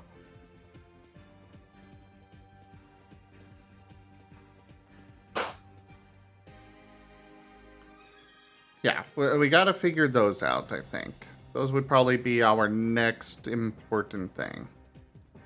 Time frame. We do not have wisdom in this system. For this system, we have 3 primary attributes, body, mind, and soul, and then 2 secondary attributes, vigor and willpower, which I'm going to remove this health thing from vigor. Because that's deprecated. Yep. But yeah, you got 5 attributes. You got 3 expertise stats, which I wouldn't mind coming up with more of these. I just don't know what else we could come up with. It would definitely help with the whole, you know, the what? I said the whole just like picking one and sticking with it. Yeah. I mean, I'll think of like a couple like proposal ones to throw in there. Oh no. Oh, it's not that bad. I also kind of don't want. I just looked at the time. Yeah. Oh. My family's gonna start getting up soon. Oh. At 3 a.m. Yeah. Why? Okay, so you know how normally like around 3 is when I hop off? I don't go to sleep then. It's because that's when my family starts getting up and about. Oh. Okay. Yeah, I know, right? Curious. Give me one moment. Well,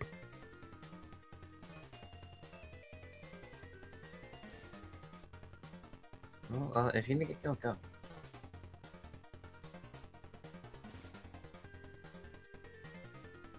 We shouldn't be keeping you. As much as we want minutes. Okay. What for? Are you too loud then, or something else? Okay, so my family is like pretty bitchy and pretty controlling.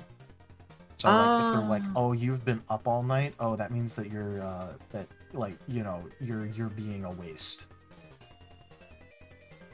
And that it's completely ridiculous that I'm up this late.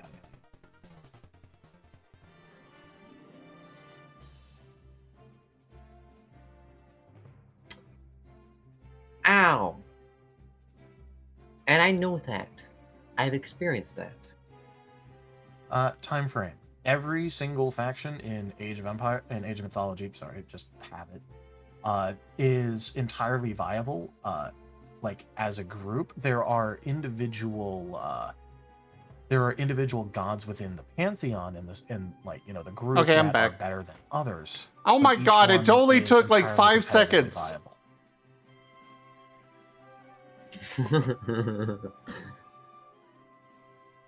Well, I'm hopping off soon anyway, so. So, what I was saying, I would like the hell. RZ, are you okay? I'm fine. It's my alarm. I need to go kill a god. Would you like something from the gift shop when I'm done? Just pick me up like a drink. Understood, sir. I want a plush. Absolutely. I gotta figure out what the gift shop's even selling. Listen, I break my fast on primals.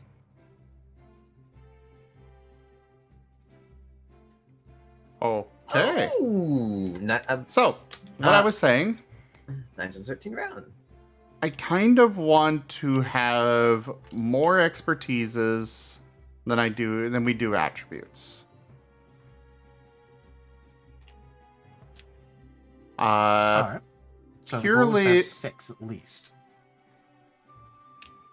Like, even if we can't come up with anything, that's okay.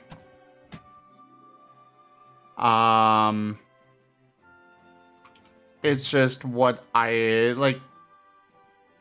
It feels weird having more attributes than it does expertises when expertises are the mid. Yeah.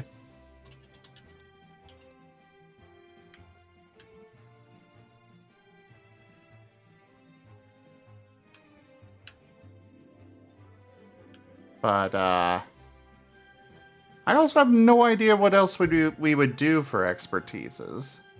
But we could, when it comes to that, instead of having more merits, maybe we could split them up and have, you know, these ones apply to this, these ones apply to those two, etc. Or we could have, you know, individual merits for each.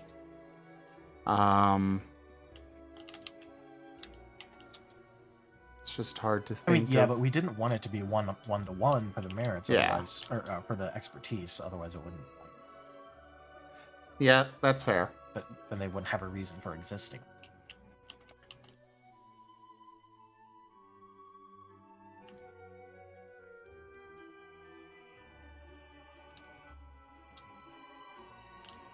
Oh, that Fable music. That's such good music. Fable. Okay. Do do do do do do do do do do do do do do do do. Very mystical and bouncy. Kind of a magical feeling to it. Well, what else could we come up with for expertises?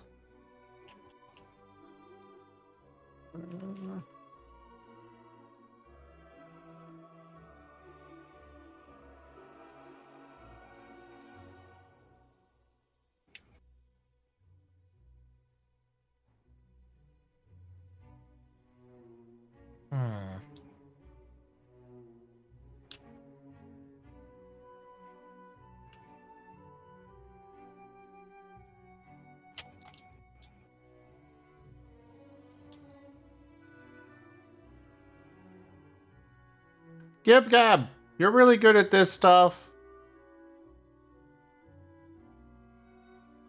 I need your help! Condor calls for aid. Jet calls for aid. We need you, Gibby Gab. Gib Gab, they require your assistance. Gib Gab, they require your assistance. Gib Gab, they want your assistance. Come here now.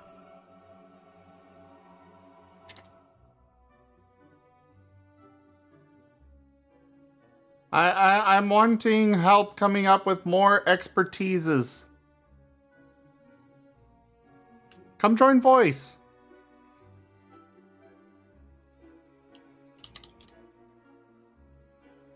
Wherny. Wherny. Wherny. Wherny. Wherny. Rowney. Wherny. Moffney. Moffimal. Moff. Moff. Is he deafened? Yes. Oh. Well, he was paying attention to the chat earlier. Okay, wait. Correct, Gib Gab. They are the mid-tier ones, and that's why RAOW.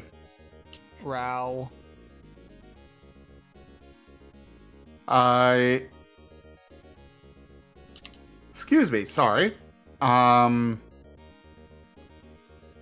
It feels weird having more attributes than, you know, more of the top than we do the mid. The bottom we got plenty. Would it make sense to have a like generalized like cunning expertise?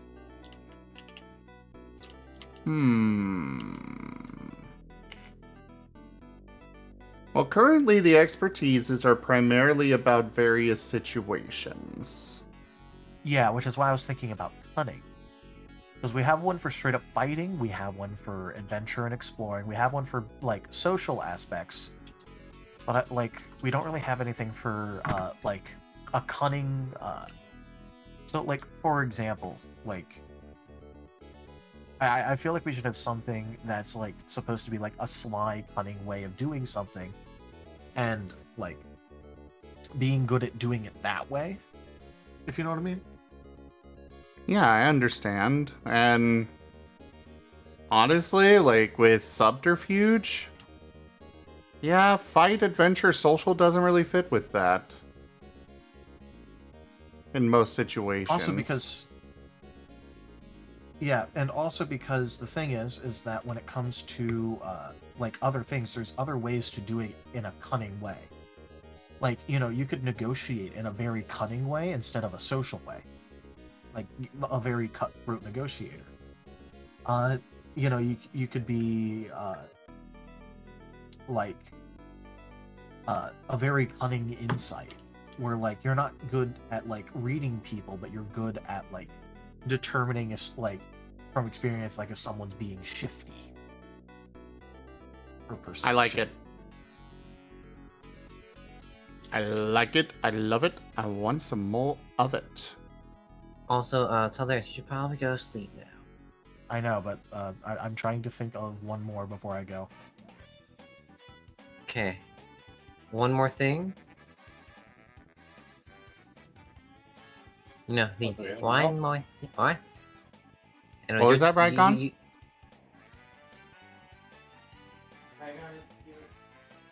Rygon is cute. Yeah.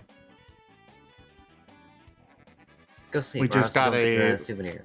We got a flyby cutening from the cute Meister himself, Roram. So, with our current theme of things that like kind of don't like particularly fit in like perfectly with any of the individual things, what about one like more towards because I don't think we have a skill for leadership. That would be presence. Yes, but there's more things you could use that could be done in a leaderly way other than presence, in my opinion. So I'm like trying to scroll down and find the.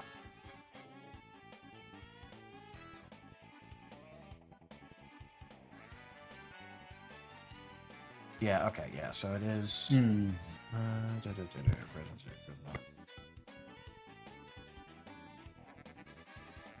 Okay, yeah, so it's just a generalized.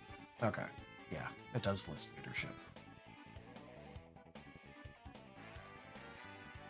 In that case, do we have...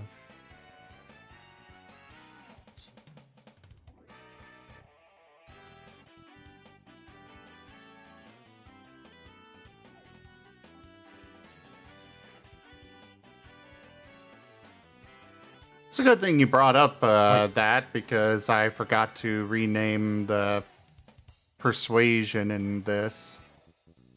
Ah, nice. Okay, so, like one thing that I'm thinking of is like vigilance, like keeping your cool sort of thing. But I think that's probably related to a skill somewhere, and I'm like scrolling through. Integrity for that. Nah, like for vigilance, that's more like perception.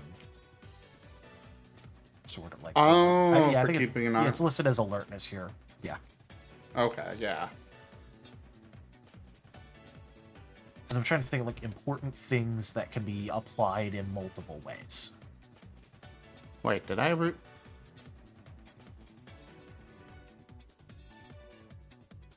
You could just control F and replace all. Well, yeah, Or, but like, scroll through.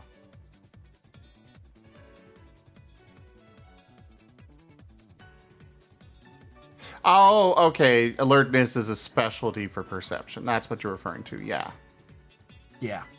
I'm just seeing if it's listed already, like underneath that specific thing.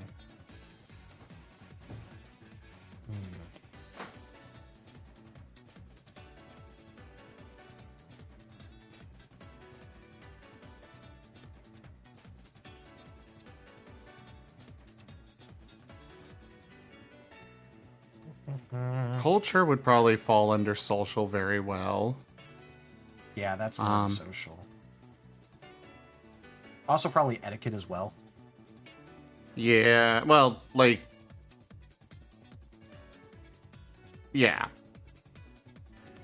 Etiquette, or you could have a lore specialty for culture or something, but yeah. Yeah.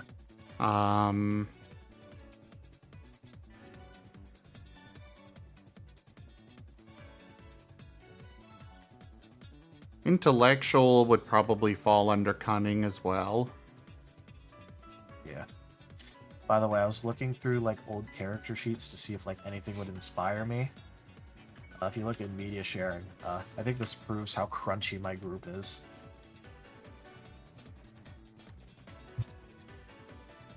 Oh no.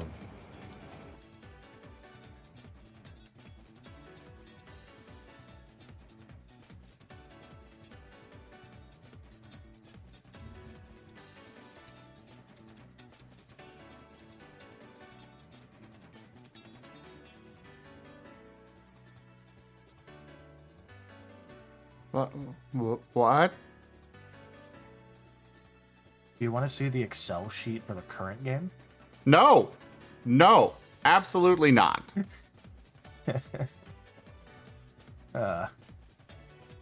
Time frame. Why are we designing a new tabletop RPG? Because we feel like it. Because there's a niche I feel that's not really covered by others. Like, Pokeroll is a Pokemon TTRPG system that has it has an add-on for Pokemon Mystery Dungeon for playing as Pokemon. But it leaves a lot to be desired. Like, for starters, you don't have as many skills as you do as a trainer for some reason.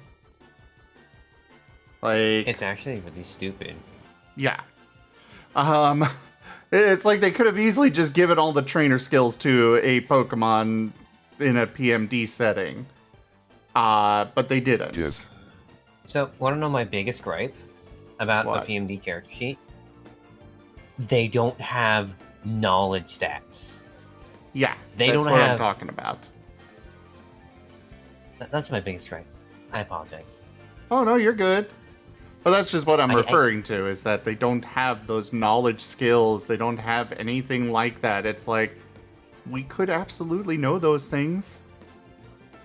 But, You have to add in lore. You have to add in slime. You have to add in crafting. You have to. Ugh. yeah. Talia, go sleep. There's a lot of I'm systems trying to find the out last thing. there's a lot of systems out there that are they're great systems, or at least decent, but they don't fill this particular niche. This one where you are playing as the Pokemon, or as the Digimon, or Monster Hunter, or you know, one of the Wyverns from there, or whatever other franchise or even homebrewed thing you want to come up with. They don't have stuff for that. And so that's why I wanted to make my own system. Or rather, I didn't necessarily want to, but I felt compelled. Like, I do, but I don't. It's a lot of work. But who knows? Perhaps this will be my legacy. All right, so I have a question for you. 42. Yes, but what about like an expertise for things that are like to be used in like a very like fellowship sort of way? Like not like specifically like in like a social setting, but like Teamwork. Yeah, like like teamwork, fellowship. Like for example, like because you can use a lot of skills like in a way to like you know, try like interact with your party. I like the sounds of that.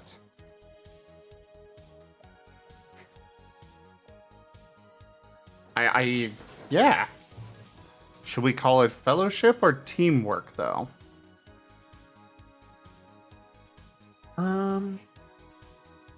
Because I mean, yeah, but there's like a bunch of words. So we'd also use stuff like camaraderie. I'm trying to think of good words, so I'm thinking of words like camaraderie, amicable. Those aren't really... What about solidarity? But no, that's... maybe?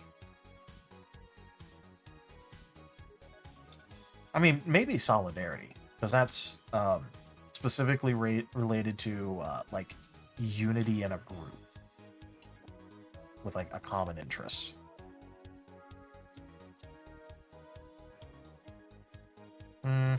Maybe not.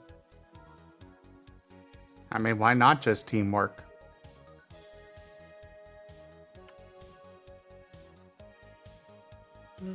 Social. Yeah, you know what? Sure. I was trying to think of like a better name, but That's a really good idea, though. Now, craft. So we've got 5. Crafting, we already have a skill for that. Well, yes. I'm kind of looking, kind of like you did with the cunning. I guess craft could fall under cunning. Oh yeah, where you're trying to figure out the...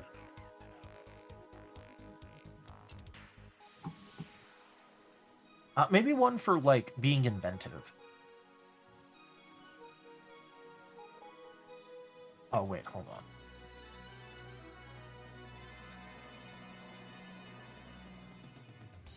What about something like innovative? Innovation.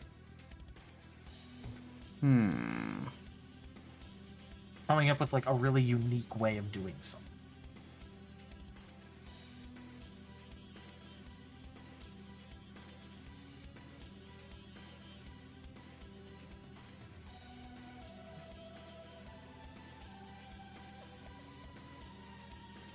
I could dig it. We could like put a pin and question mark in that, but like I'm trying to think of like what areas don't we have covered, and I don't think we have anything that's like explicitly forward thinking.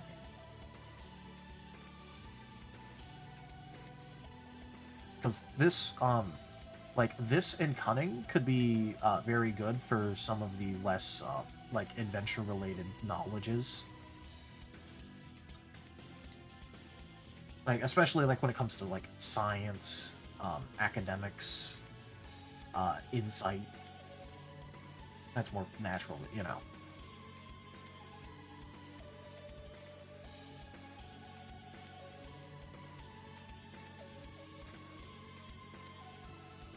Because I think that like the current list that we have now, like That covers a lot of things.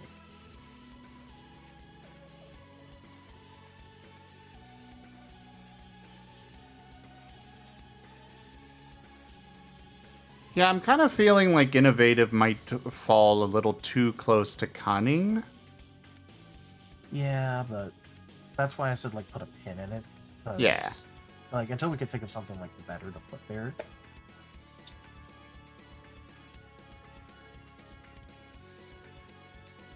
I mean, I feel like we're kind of leaning more on cunning being like, maybe like being more resourceful than anything. I'm kind of thinking cunning is like intelligent. Like you're approaching this in a very logical manner.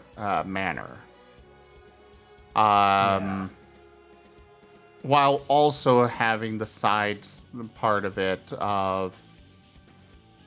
Well, I guess cunning could be more crafty, whereas instead of innovative, we could have logical. Oh, maybe logic. Yeah. I like logic. So that's It's kinda what not innovative is necessarily anyways, new but- stuff, but... Yeah. And I was also kind of thinking along the lines of something like research and such that, you know, don't necessarily fall under fight, adventure, social. That's Yeah. a knowledge. Yes, but what about the expertise layer? Because obviously that'd be a mind, and then it'd be a science, but what about the middle layer? Yeah. Didn't really have one. Yeah.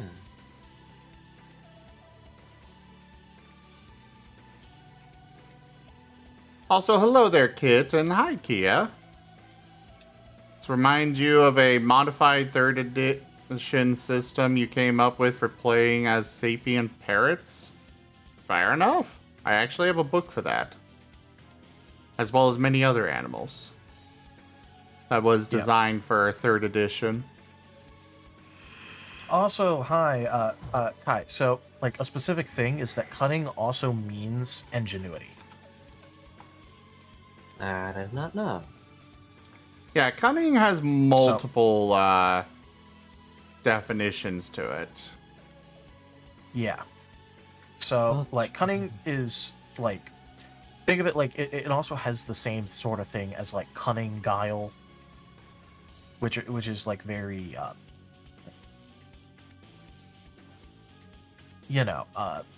think the definition of guile actually has cunning in it. The what?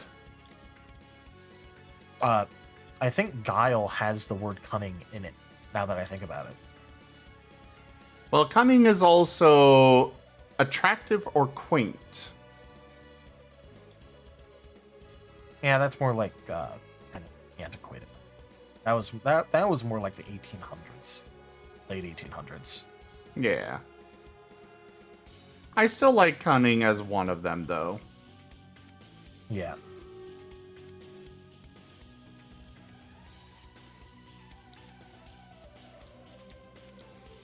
I mean, Merriam-Webster may list it as an obsolete definition, but I have never had anyone, like, in any system and where there's a listing for cunning, like, ever misinterpret what it could be used for. You know? Like, I think it listed as deprecated, but I think, like, the societal, like connotation of it is still, like, also including the thing where it's, like, being, like having guile and being crafty. Instead of, like, straight up, like, cheating and lying in order to get your way, it also has, like... Because, like, think about the thing where it's, like, people being described as having a very cunning wit. That's not generally described as lying. That's, like, being, like, quick-witted. I mean, do you have a better suggestion, Kia? We're all ears. Oh, yeah.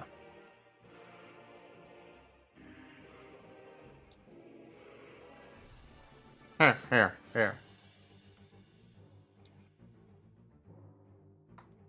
There. We're all ears.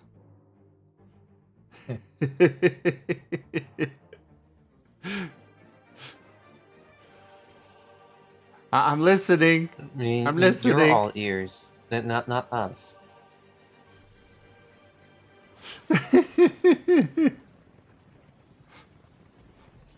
I almost never get to use that one for anything, so I was happy having a relevant situation for it. But yeah, I mean, I think we got a good lineup now. Definitely.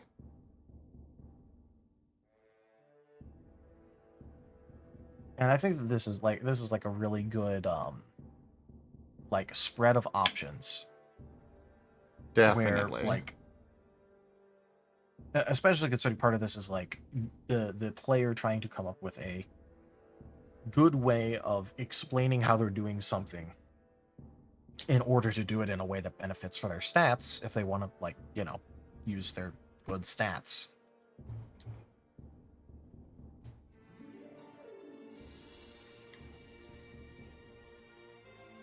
Because, like, you know, obviously, like, while fight is, like, the very obvious choice for, like, in combat, like, I could very easily make an argument for cunning or logic or teamwork to also be used in specific situations.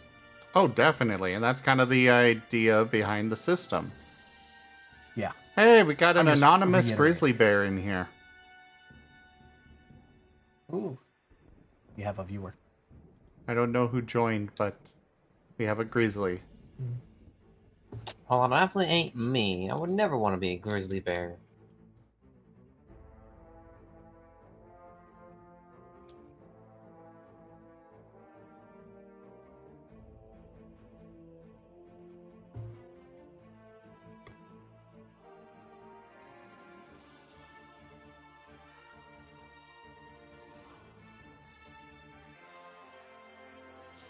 Yeah, I think this is good.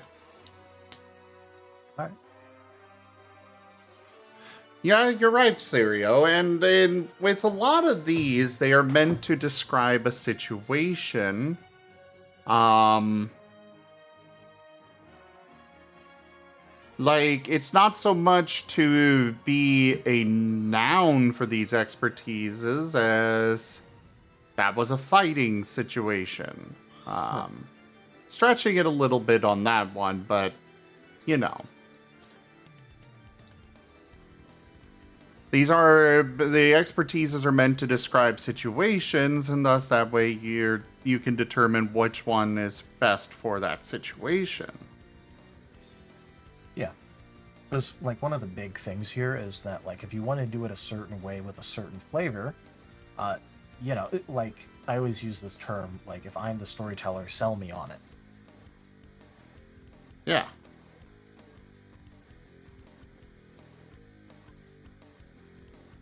Like, you don't have to go into, like, a big, like, description as to why you should be allowed to do it. It's just more of, like, well, I think it should be this because, like, you know, instead of, like, relying on my instincts on, like, where to fight, instead I'm, like, carefully analyzing what they're doing and waiting for a habit or something to take advantage to show itself. So I think it should be more logic or cunning. Yeah.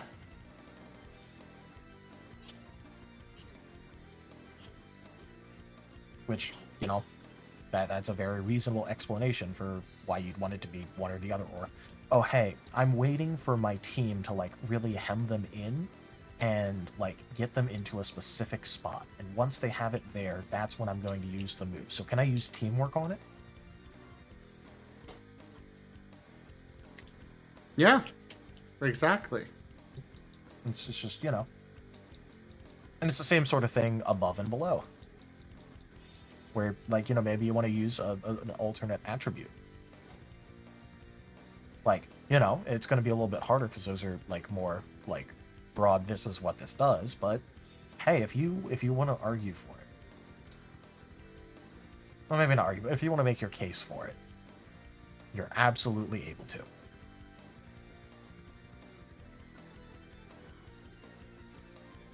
Defend your stance. That is something I am always ready to do. Good. Yes, I know.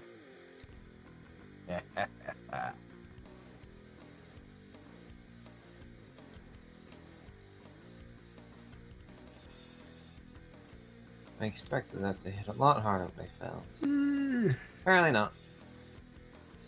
But yeah, so I think that having these expertise is like, I feel like if I was sat down with that list, I can work whatever main stat that I want to use into a lot of situations without being able to cover all of them.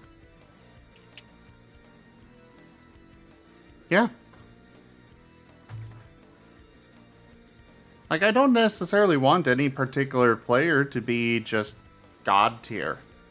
Ideally, everybody's got a little bit of everything, but they have their own specialties. Yeah. Which is the point. Yeah. Like, this isn't supposed to be like my ISB game where I like gave the example where we're all comparing our stat totals, what's in our career skills, and like, you know, what XP you're going to put where. Hey, are you planning on leveling up your skills anytime soon? Are you going down a talent tree that's going to be pretty expensive? Because I'm, like, you know, like we planned, I'm going down the counter-espionage tree really soon, and that has, like, a really stiff entry cost of 30 XP, so I gotta save up for that for a few sessions. So, if it's possible, can you pick up the slack? I know we both have knowledge warfare, but could you maybe pick up the slack, because I can't increase that skill anytime soon. It's not any of that.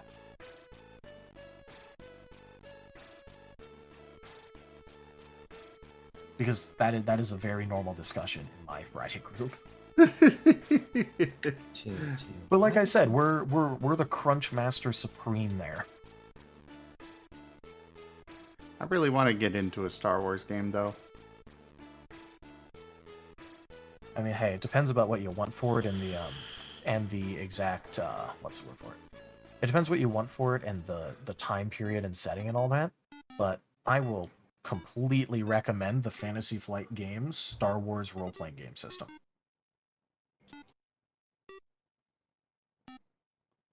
Well, when are you going to run it? I could run it at any point. I've played it multiple times and I've ran it before.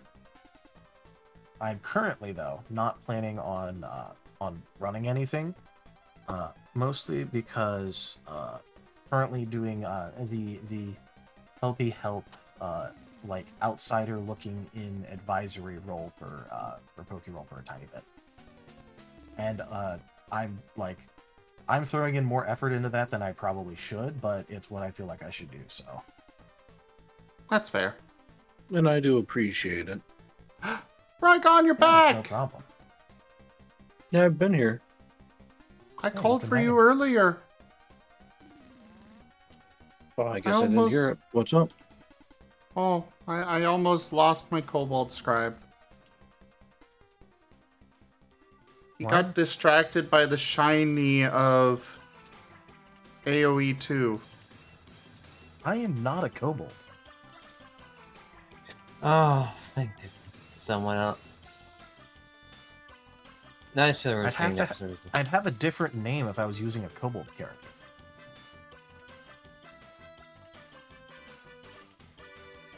I have art of a kobold D&D character that I used. No, the kobold character's name was Furky. Sphyrky. Furky. Oh, was he? F-I-R-K-I. Oh, I remember you talking to me about him. Yeah, he's the one where he was born into like effectively an ice tribe, but like he had a mutation, so like he was actually fire based. And this is like back when like dragon rots were a thing. So like there was like a bunch of like really cool aspects, like because he's like basically immune to fire, and he was a blacksmith. Like there were like constantly like burn holes like in his fur clothes that he kept on to like be warm up in the cold north. And like it's even shown on the art that I have of him. Yeah, I remember you sharing that. And time frame, it was more than just AOM. It was also Gib Gab was dragging him into talks about the AOE. Yeah, and I like both.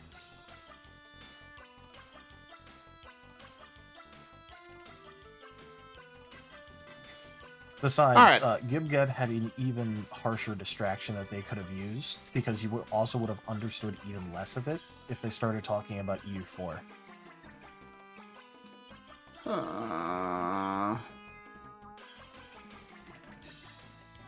Anyways, I should have gone like at least 20 minutes ago, but I warned you. I know. But Sorry. look at it now. We have expertise with 6 things that Yes. cover a gamut. Wookie.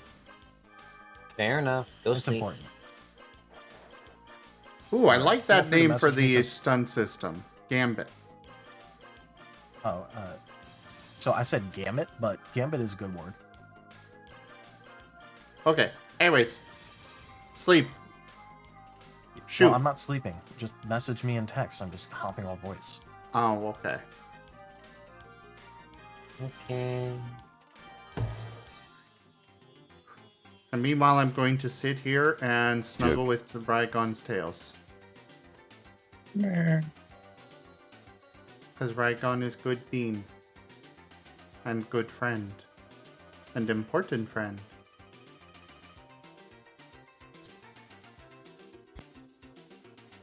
I highly agree with that.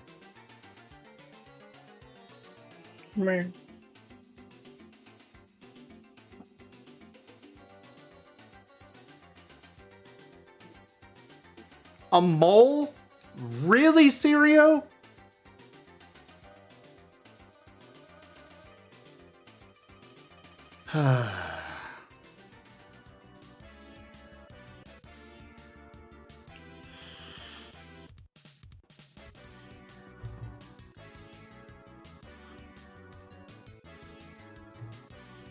What are you up to now, Rygon? Just struggling to try to do some world building. Well, how can I help? I need somebody to kind of give me some ideas and to bounce stuff off of. That's how I best work.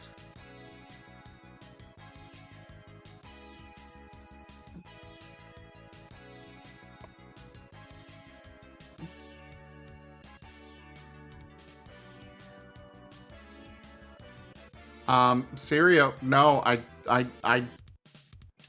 don't want to be fat. I'm fat enough. I'm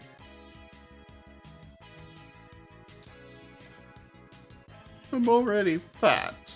I don't need to be reminded.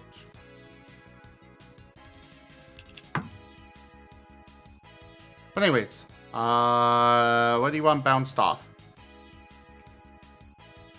Well, I'm looking at a lot of different categories. I'm trying to figure out which one I want to kind of tackle. Indecision is plaguing me at the moment. Okay, give me them. All right, we got geographical information like land features, settlements, unique locations, weather.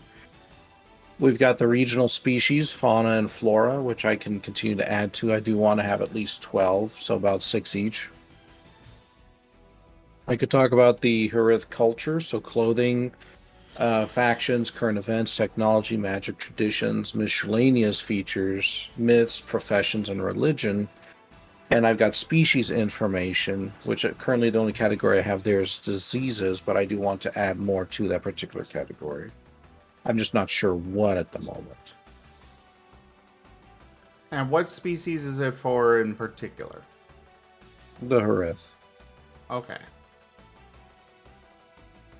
Yeah, right now I'm putting full focus onto them because they will be the template that I use for all other designs.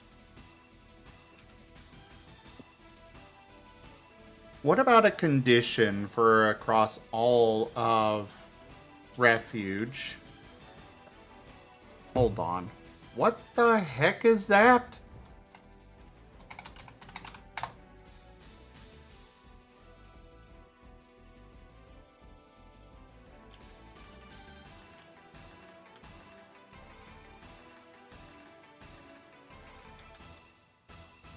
Too human. Way too human. but otherwise not bad. Kind of cool. Anyways, what about? Do you have any? Because like the world refuge changes frequently. Yeah. It could there could absolutely be some sort of a condition that might affect them that has to do with the constant flux. So it could be a condition that develops over time, perhaps when they're close to the border of a region, and then that changes and it sends out some kind of pulse that worsens that condition.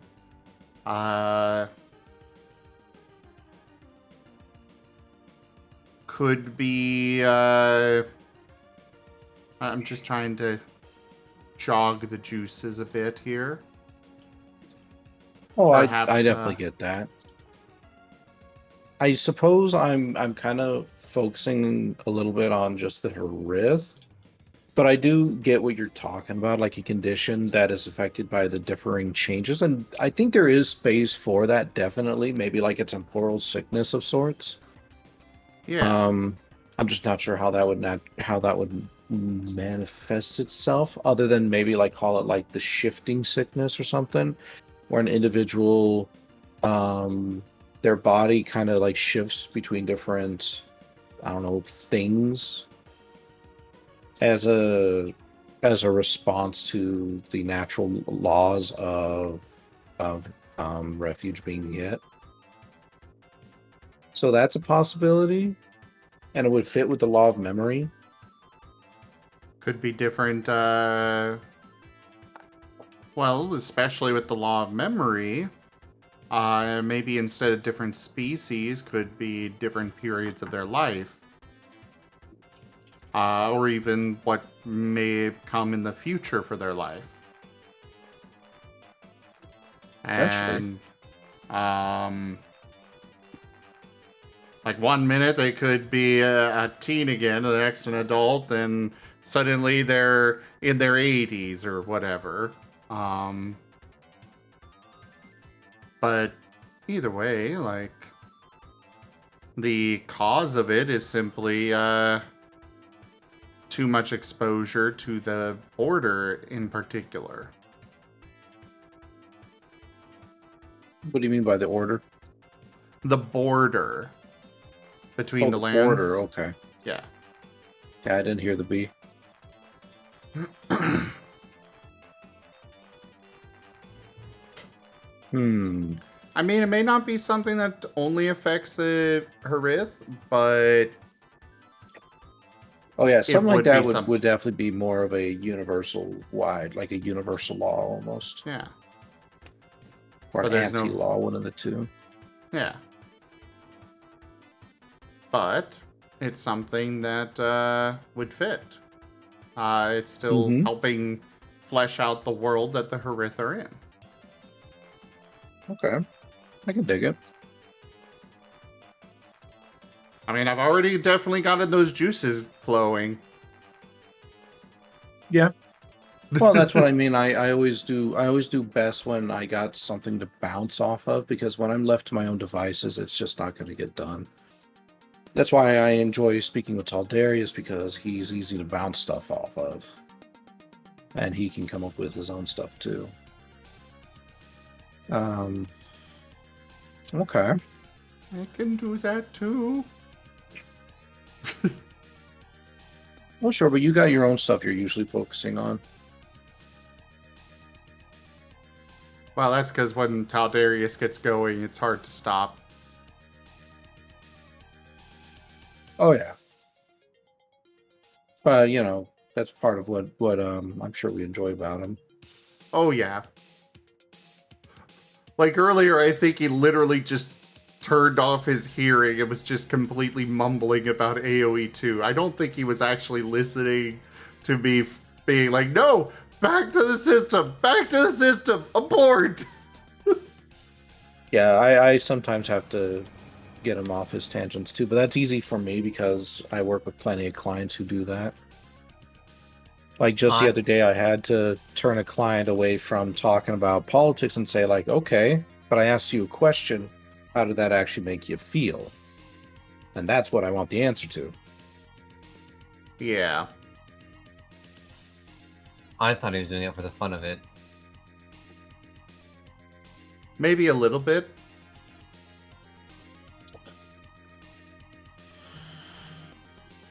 Bunnies go boing.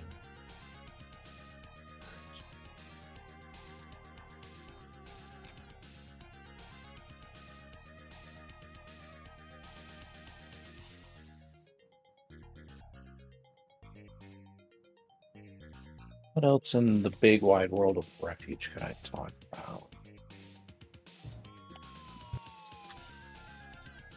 Well, why not start by jotting down some notes about the shifting or whatever you want to call it.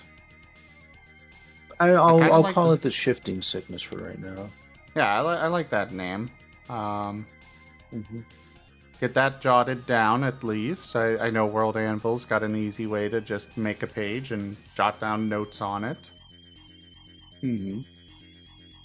Well, that's just it. Now I got to figure out what kind of a category it would go into. Isn't there one for conditions? No, not yet. I set up categories and then I set up articles within those categories to keep myself organized.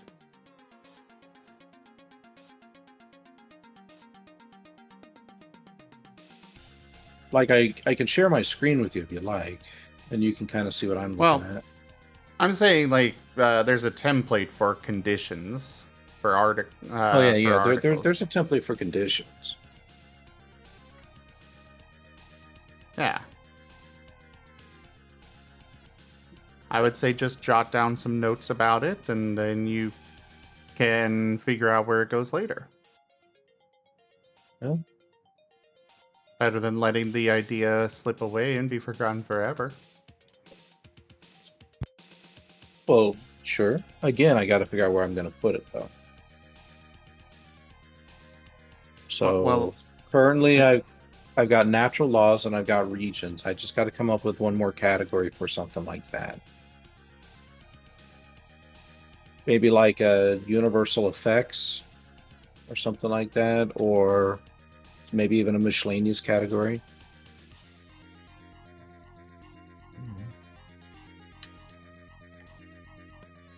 I'd say make a miscellaneous category for now. Something that you can put things into to come back later. Or you could call it to be sorted or something like that.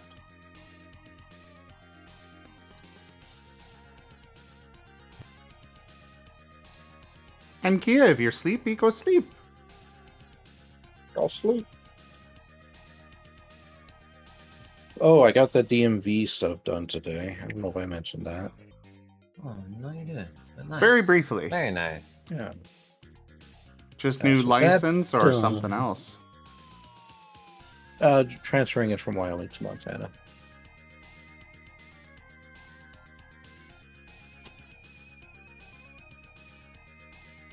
Oh yeah, I probably should have done that forever ago after I moved to Nebraska. But I'm not going to be here. We're probably not going to be here much longer anyways. Fair. And my current license is still good until 2027. I'll worry about it then. That's fair. Yeah, the only reason I'm true doing the license transfer is just because my license was set to expire on my birthday, so had to get it done. Yeah.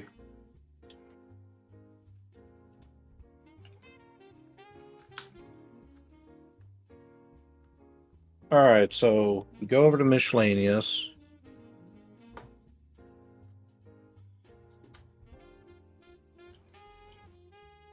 Do an article condition, title of the article.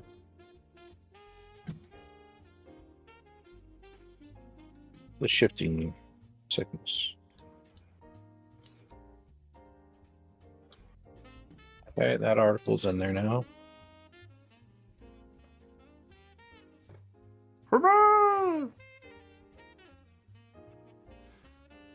Is the inability to read and react to microexpressions in the moment a great inhibition when pursuing a field in psychology? Say again? Time frame is asking, is the inability to read and react to microexpressions in the moment a great inhibition when pursuing a field in psychology? Oh, I suppose it depends on which one. If you're pursuing research, well, not necessarily, because you can just take the hard data and interpret that. You don't necessarily need to know if somebody's, smiling or frowning, generally, depending on the kind of experiment you're doing. For other things like more practical application, like what I'm doing, yeah, it's important to be able to read micro expressions because, well, body language is half of all language. And if you're not able to read that, then you're essentially missing half of what the individual is trying to tell you.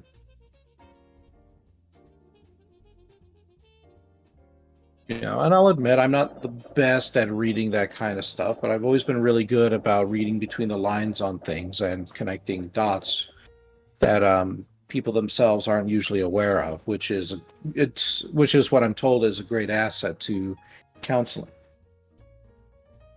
Like, for example, the other day, I made mention to somebody that they were trying to put the burden of essentially making friends on other people as opposed to reaching out themselves to do it.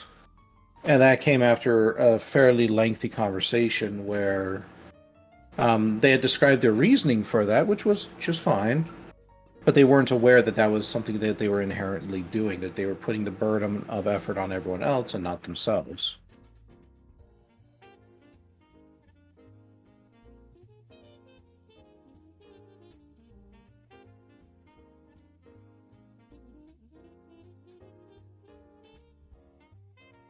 Achie! Hello, Achie.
You were asking because the character you were writing has extensive academic knowledge on psychology, but extremely low EQ.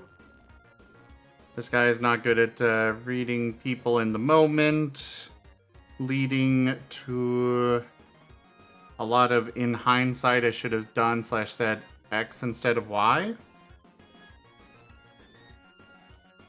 Okay.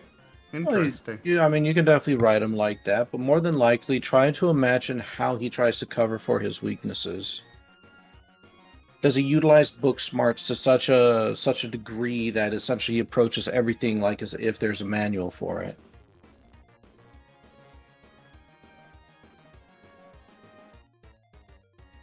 Like, for example, if he were to ask someone out, would he plot out the steps for it? Would he practice in front of the mirror? Things like that, and then the actual date comes about and he's doing the steps, but he's not quite realizing that it's so dry and that her disinterest is so apparent, or his disinterest, I don't judge, is so apparent that he is obviously not making any headway. So that's something I would try to focus on. How is your character trying to cover for his weakness, And that'll help you to figure out exactly what his weakness is.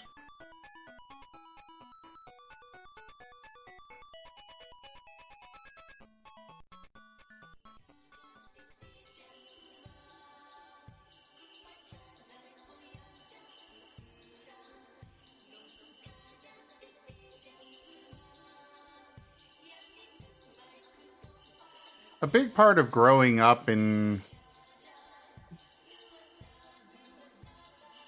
a big part of growing up is kind of figuring out what you're weak at and overcoming that in some way.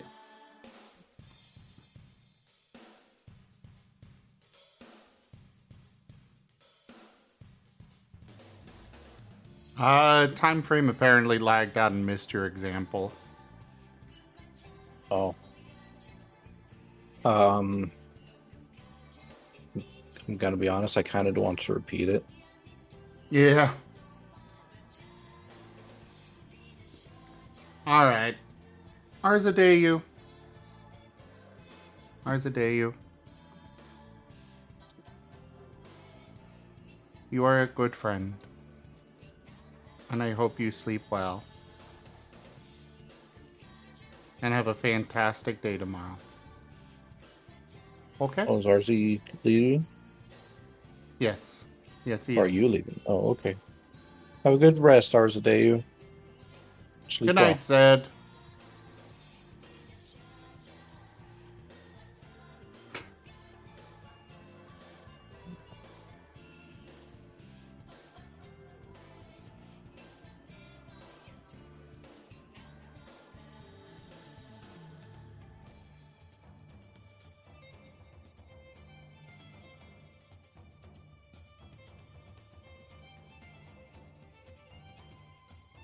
Alright, Blue, sleep well.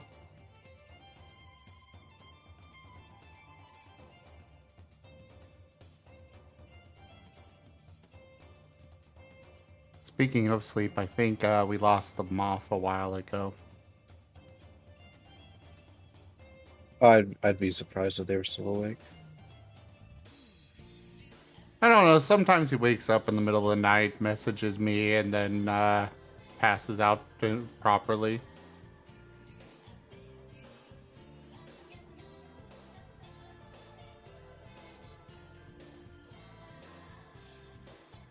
Or I guess more intentionally passes out.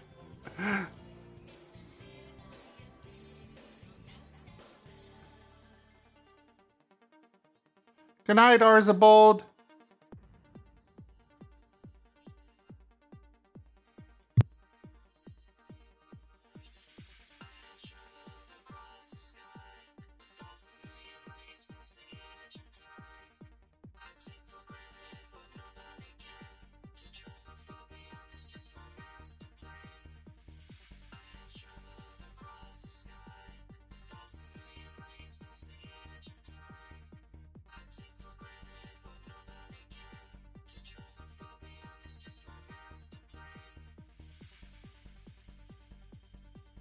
I personally, I don't fall asleep in random places. I have to struggle to fall asleep. Doesn't matter how tired I am. It's a fight. Oh, I know. And it's pretty easy to keep you up and going. Yes, yes it is.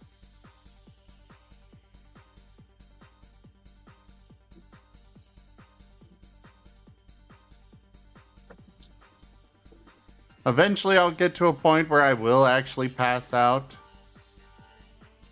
But it's very difficult to get there.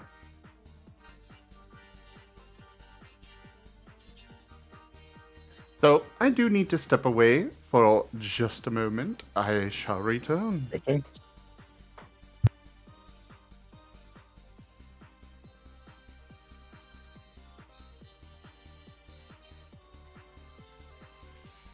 Boo. Hey, yo. Hello. What's up?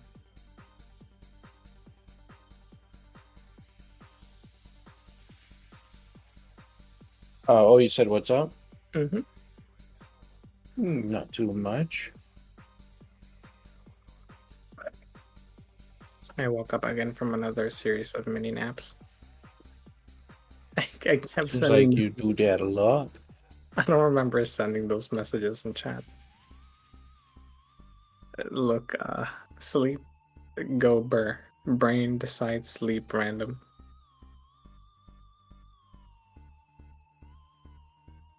I curse your Igon. Why is that? I have been binging Age of Wonders for like 3 days straight and I can't stop. Welcome. 'Cause I'm sure you're pretty experienced at it by now. I'm playing the one thing I still have not finished this game, but I'm getting very comfortable with it, yeah. I've been having so much fun with it. I didn't think this build, I guess, would turn out the way it did, but now that it did, I am so happy. It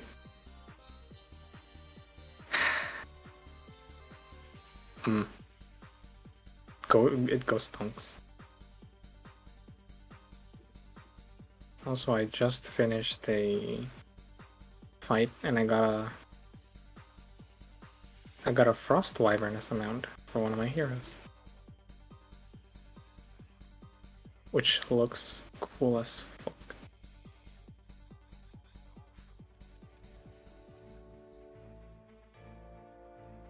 But yeah, I'm still definitely in the middle of the learning curve. I've just been able to get over the anxiety part of how do I combat? Can I combat successfully? You know? Mm-hmm.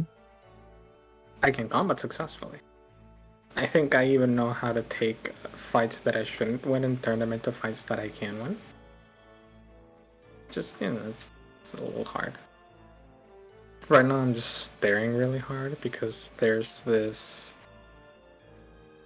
fight I really want to engage in. But I'm terrified of it because it's 1,647 strength and my army only has 1,247.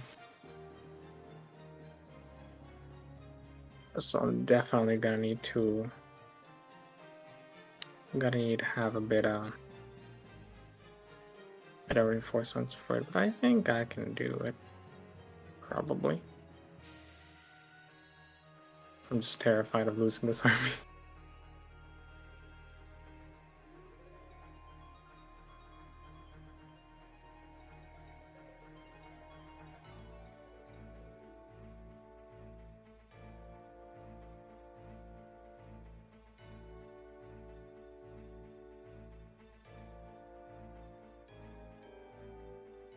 But yeah, it's been What's going up? stonks. But yeah, it's been going stonks. Good. I'm glad you're having fun.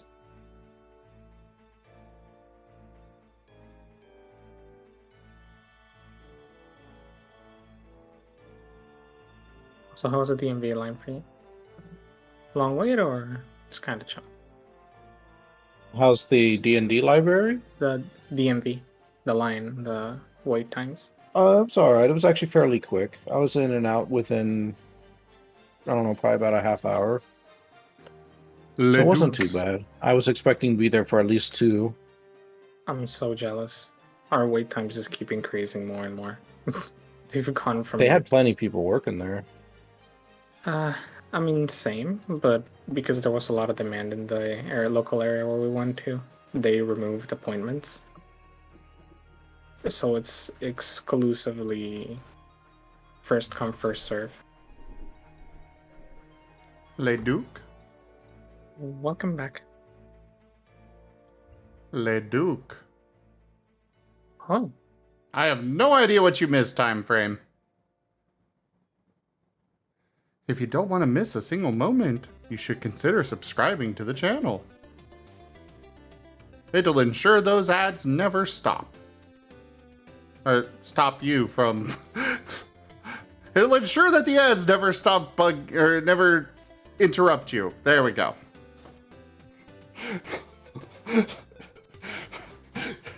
You pay $5, subscribe to the channel, and you're just getting non-stop ads.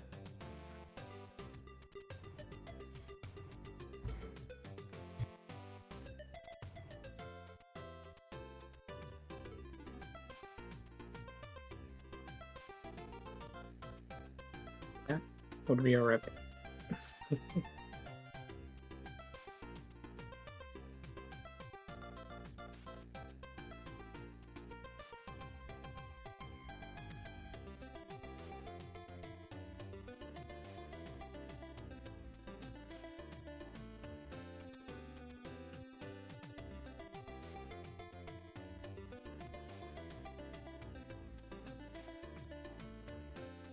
So, what are you working on? You get that written down, Rygon?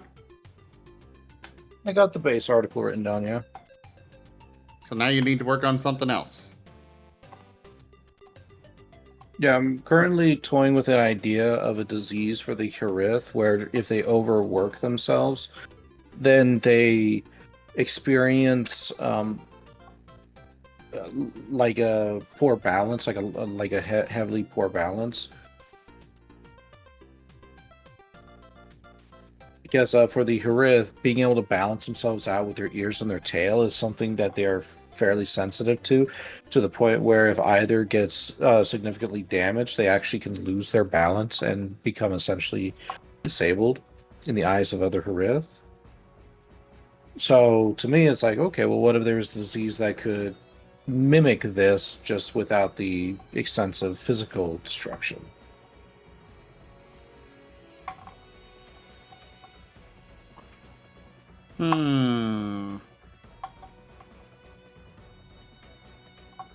Are you trying to come up with a name for it, or? Not particularly. I mean, the name for it can just be an easy, like, random word with just a couple of vowels in it. More of just trying to figure out how I want to describe it. Ah.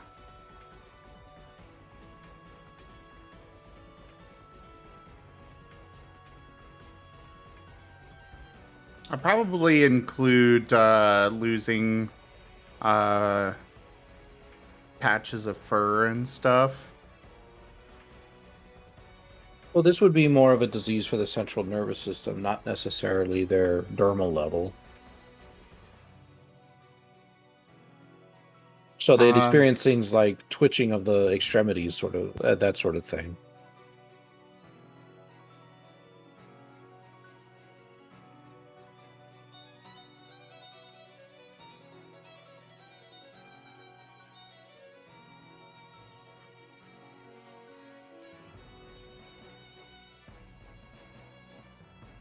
So,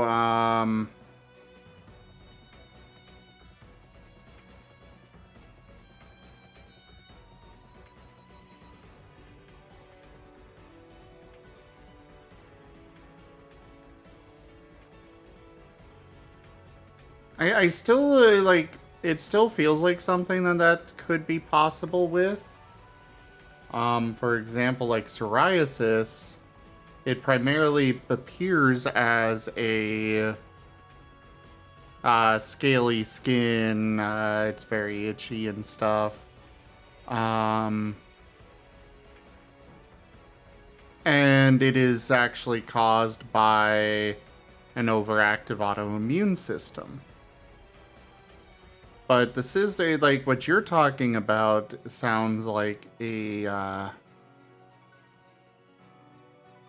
mean, go with what you want on that. I was just thinking of other things that would probably be common with stress.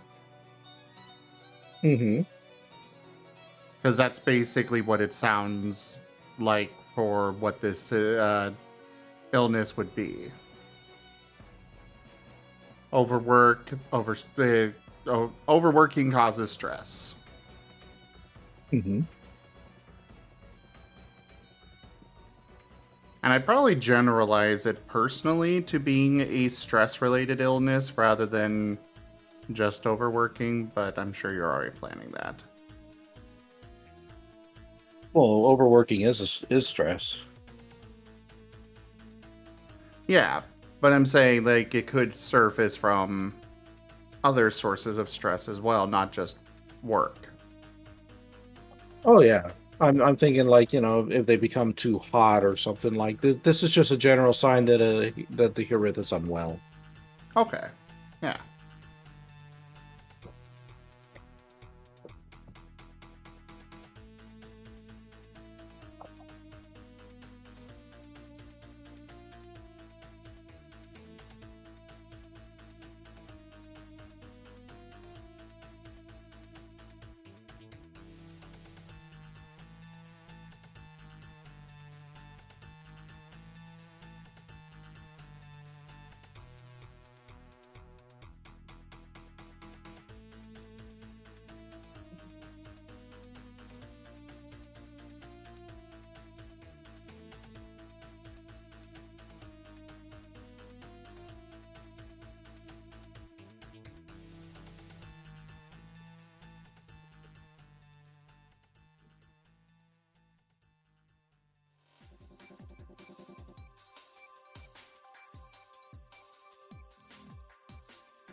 Time frame, Rykon is trying to focus on his writing right now. So he may not be able to answer or respond to your questions, just so you know.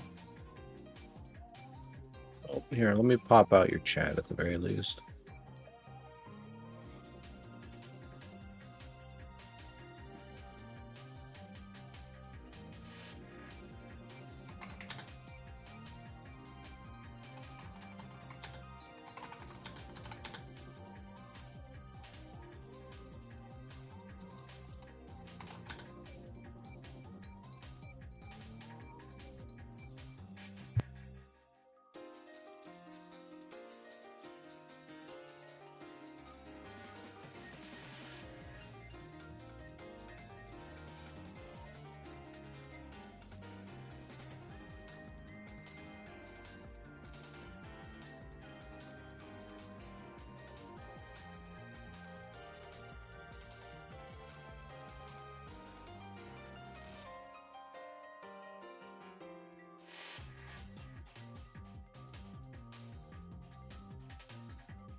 Oh, I appreciate the shout out.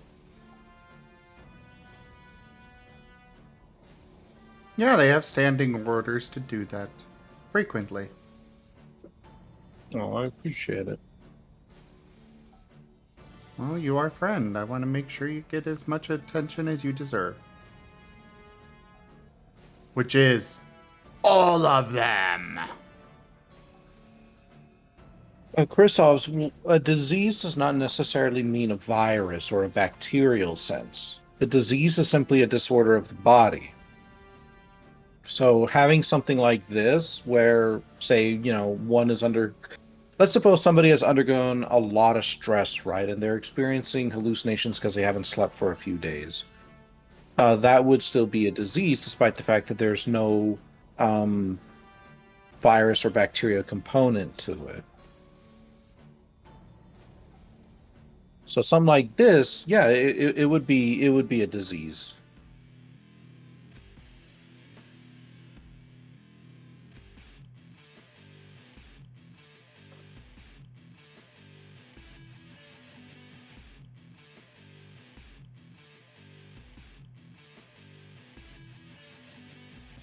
Yeah, diseases are not necessarily a particular like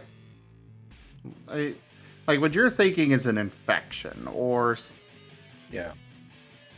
So this is the definition for disease: a disorder of structure or function in a human, animal, or plant, especially one that has a known cause and a distinctive group of symptoms, signs, or anatomical changes.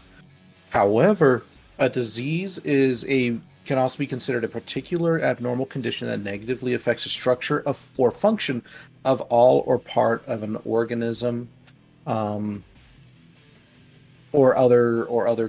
a group of people. So, like, for example, There could be a disease of a person, just the same as there could be a disease of a work site.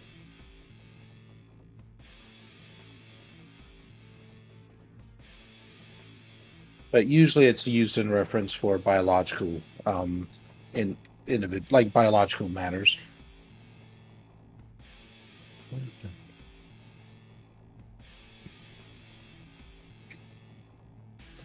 That said, though, I would be careful what you use it for.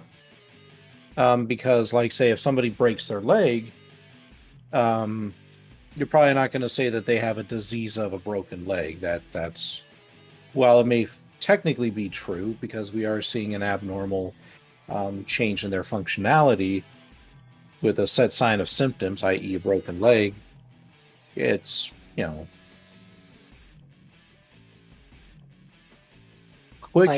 quickly. It just won't fit within sense.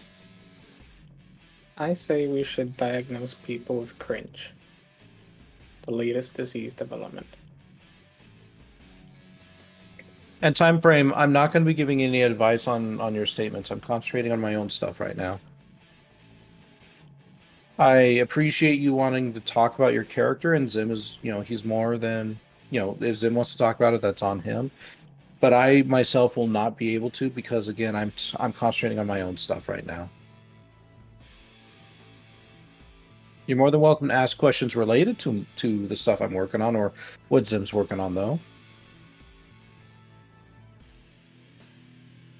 I almost have all of the Marcep varieties figured out. At least the Very nice. current ones.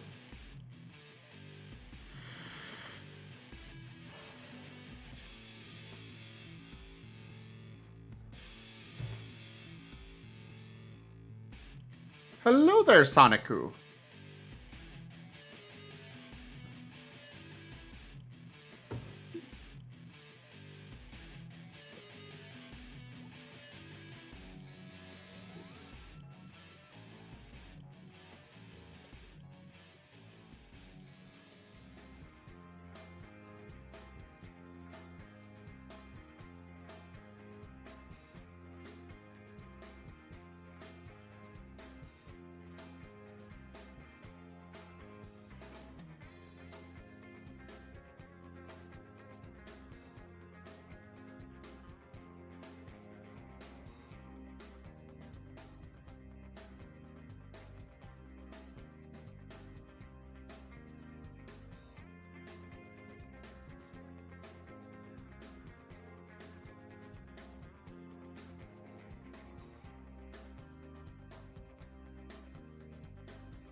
Just need a name for the Tundra Marceps.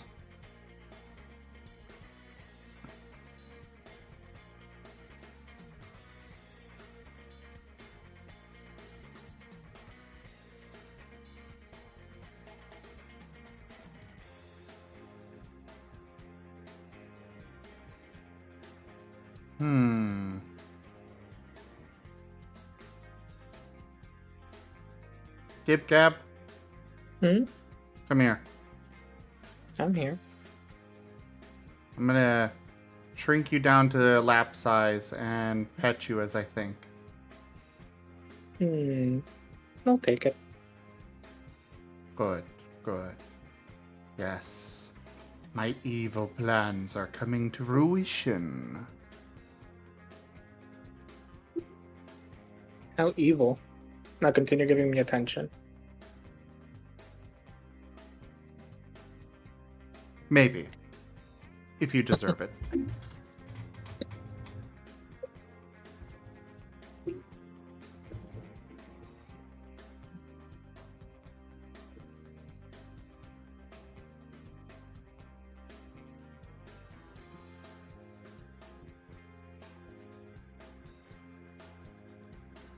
Steals one of Rakon's tails into his lap.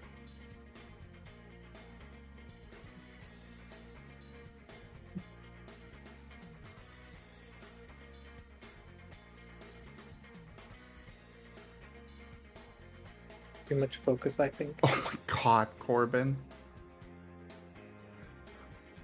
Corbin, send that to Gib Gab too. Hmm? I can't share it because it's I guess a sticker, but yeah, it's a sticker, but it's funny.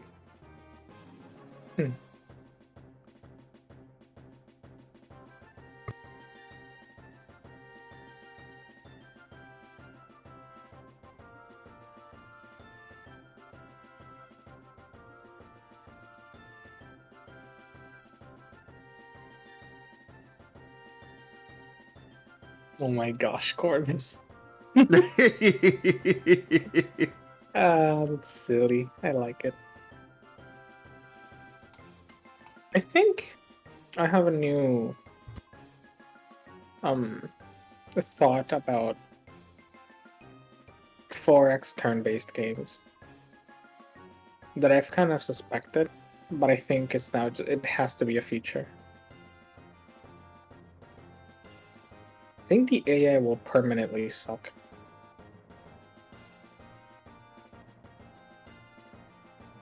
It half impresses me how much the AI here behaves like Civilization AI, in terms of just, I don't like you a little bit, so I'm going to plunge us all into a giant war because I just don't like you.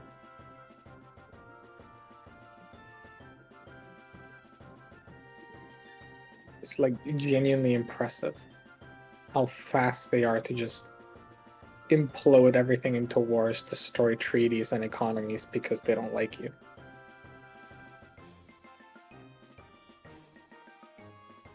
I haven't seen them like conquer a single city, I think. They're like really bad at it. We might see the first city conquest here in a bit, but like, the AI is just bad.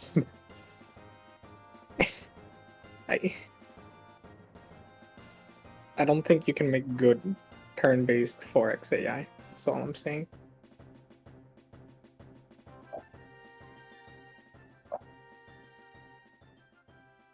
Anyway. Ooh. Ask him if what is historically accurate behavior? What are you on about time frame?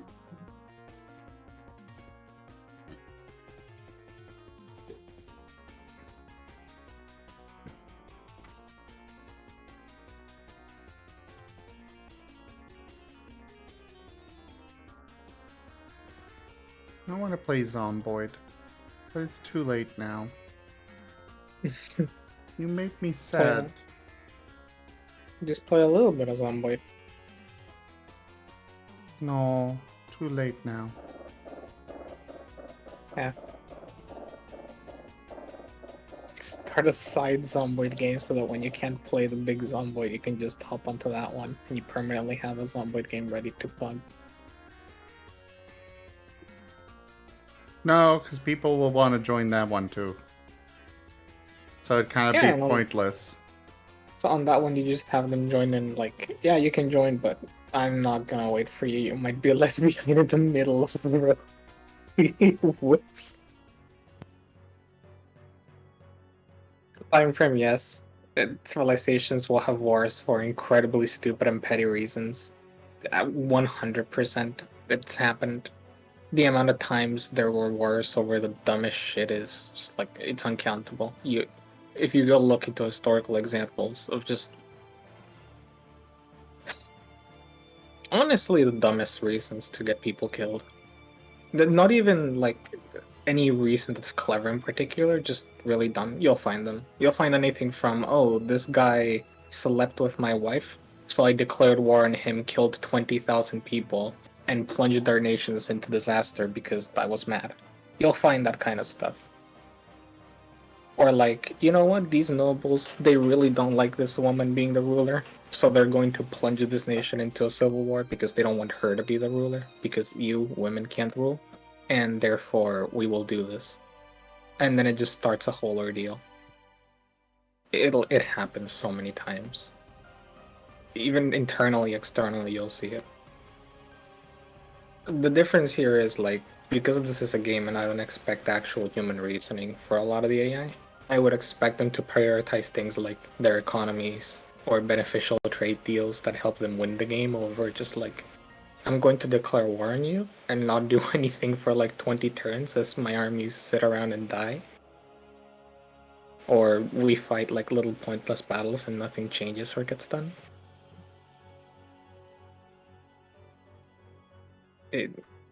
There's no goal behind them, I'm pretty sure, I think. They just kind of don't like you, so they eventually declare war on you. And although, to be fair, this game has a lot of victory goals so far, which I have not decided even to pursue one of them, and I probably should before I go and lose the game. Actually, you know what? I am going to pursue a victory goal. What am I going to do?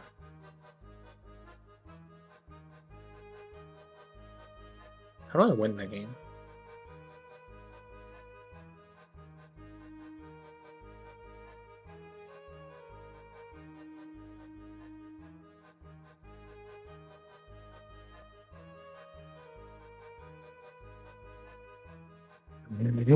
Yeah, just what Chris said.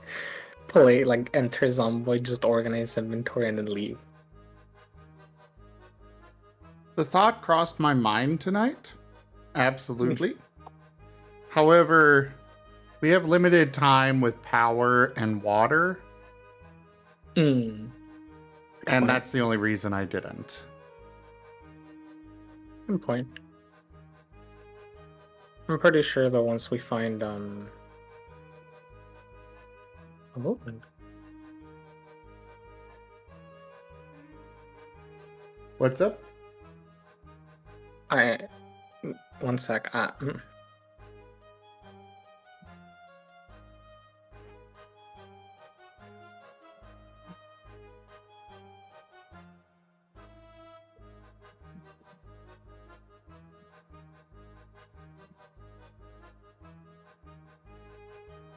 I'm terrified.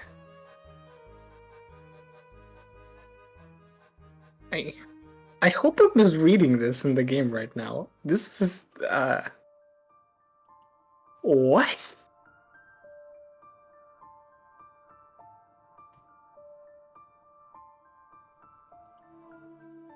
There's a tome in the game that just says like target enemy province is destroyed and the population is lost. I am terrified. Just like I'm just gonna eat one of your provinces, basically. Just yoink. I mean, I'm not gonna complain. But like, it's a little rough. Sorry, what was I talking about? I completely lost it. Oh yeah, that once we probably have solar panels and a good generator going, it should be easier. Yeah. The main thing would be and this is what I keep worrying about. The reason I say we need to collect trash bags is we really want what's it called?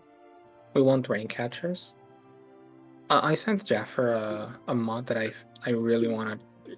Like, I don't do farming ever, really. I just loot stuff. It's my preferred one, but I can send it to you on DMs. You can like look at the Steam page for it, the images.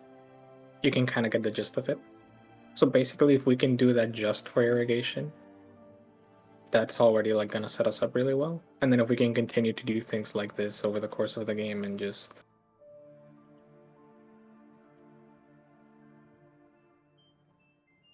set us up safely for water, then we should be good, basically. Alternatively, like the main thing we could also want to do is if we set up water storage right now, we can fill it up to the brim with all the water we have currently. And then we just have like 1 billion water reserves in storage. I actually looted water dispensers. Like, I don't know if you know them, IRL, the ones that have like the gallon jug on top of them. And they're like the little dispenser you put the cup into. I yoinked like 2 of them. One of them for Jaffer and watering the plants, and one of them for us to drink from whenever water runs out. And I put them in the trunk of the car and I carried them here. Carried them home. And finding those is going to be great because there's a bunch of them and they're all full of water. And we can store like 250 units of water in them.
Le Duc.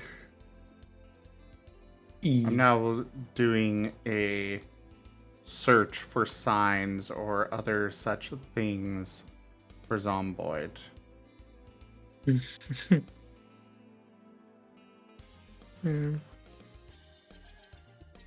E. I found a couple that I need to test over to make sure they work. Just one of them didn't work properly.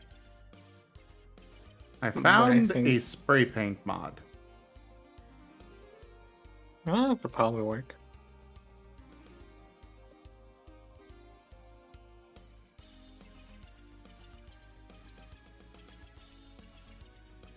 Which would be a-okay for me. I could make it work.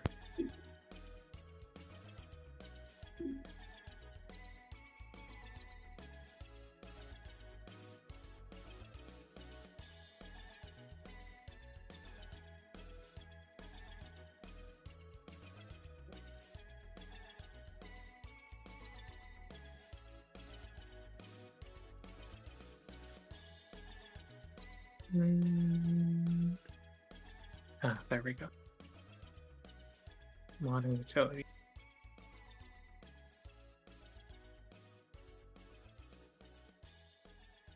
Okay, good. This looks compatible. I'll give it a test later. Or you could test it now. Well, we're not playing now, so I'm not testing it now. But when we go to play it later, we're not going to... I'll probably test it later tonight or early tomorrow. Or something like earlier. Later today. That. I am doing Zomboid tomorrow, with or without you. That's on Thursday? Wednesday. Oh, okay. What time?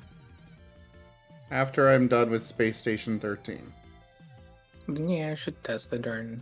I'll probably end up testing it while you play Space Station 13, if not earlier.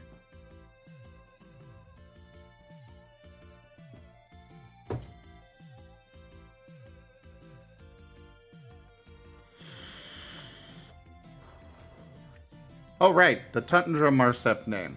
I need to figure that out still.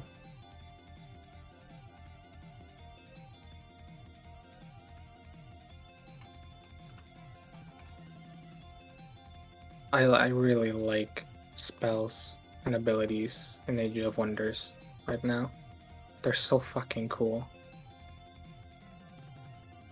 Like, you know how normally in Forex games you do like research trees that are pretty linear?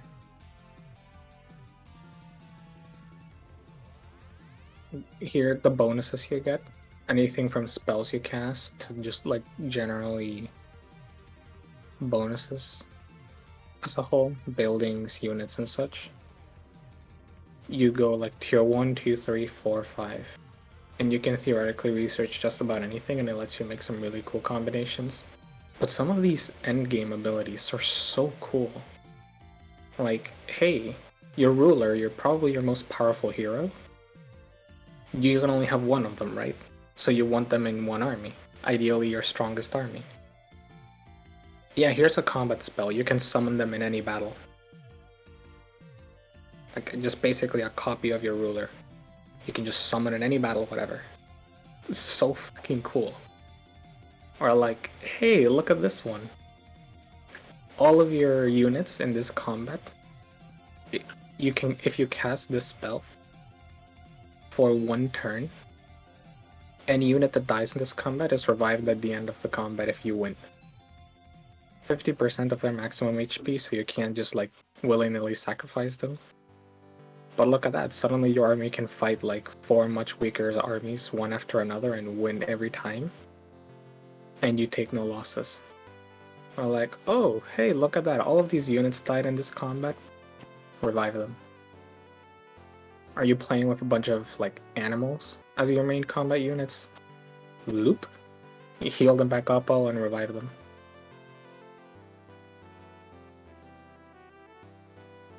Ah, you I'm want going to turn you destroy into an the city. animal. I'll take it. Which one though? Give me. Marten. I already have a Marten though. Clearly it didn't stick enough. I use it. I'm just lazy and I haven't wanted to make a the little profile thingy.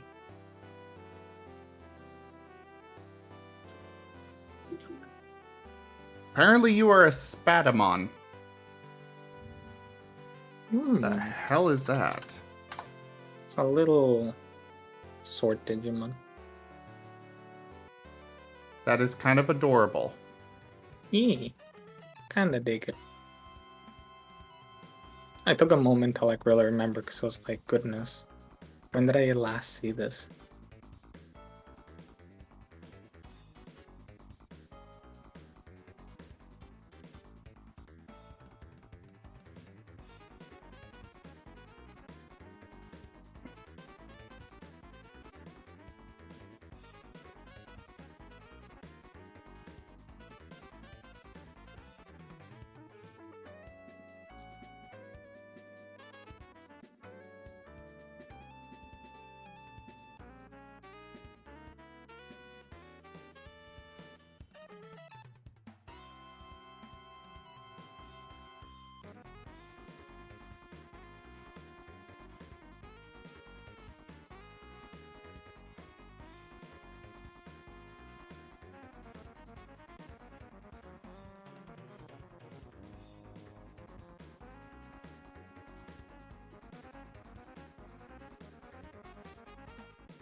Galmon is very cute.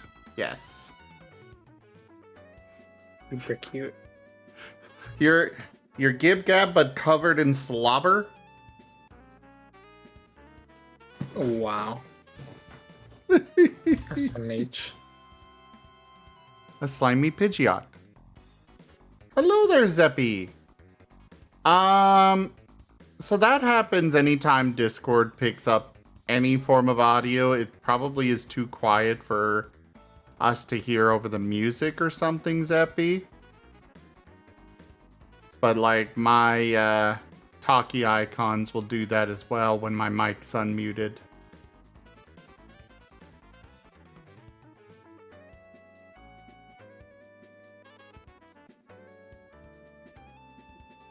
Rygon is currently working on stuff, though. At least I What's think up? he is. Yeah. Do you I need was something? I was just explaining to Zeppy why your icon keeps lighting up. Oh, All right, sleep well, No, it's just- Corbin. it's just probably catching noise in the background that you guys don't hear. Yeah, that's what I said.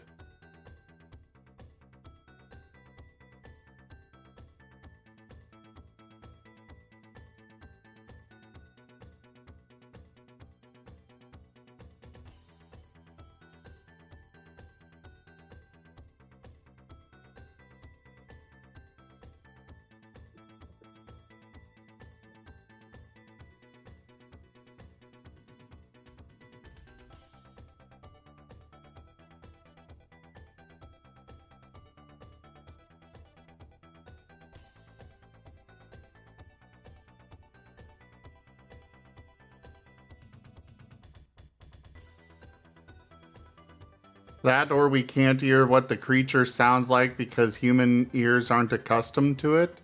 Oh.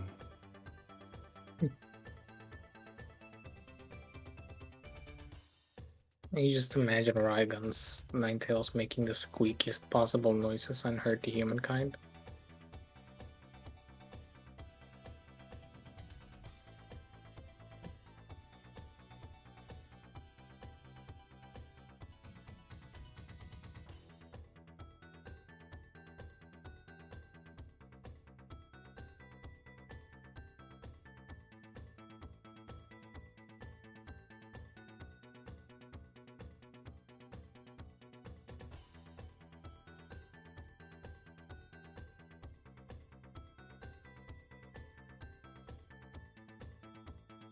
But yeah, as for how the world building is going, it's going well. Or kind of. I mean, at least we're making some progress here. I've been talking with Taldarius a little bit through notes, just him and I batting a couple things back and forth.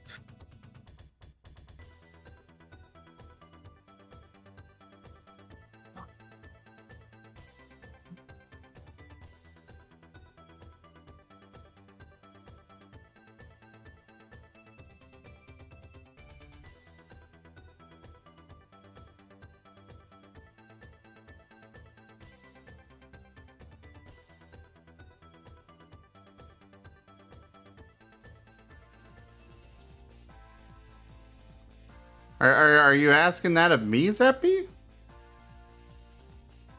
Who lives in a pineapple under the seat? Dude, that's SpongeBob. No, It's a I'm at. SpongeBob quote.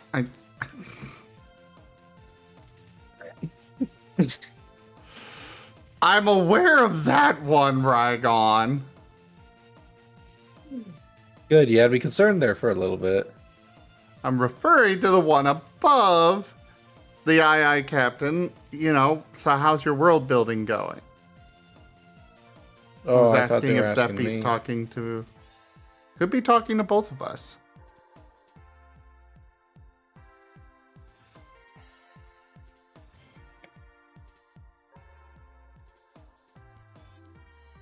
My world building's going well. Mostly I've been trying to figure out names. So I just came up with the last name that I needed for the various subspecies of the Marceps.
God, I would love some food right now.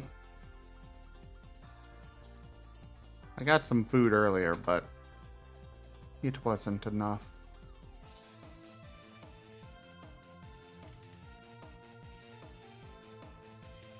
I'm gonna go eat. I'm gonna go get some Alfredo. Thanks for the inspiration.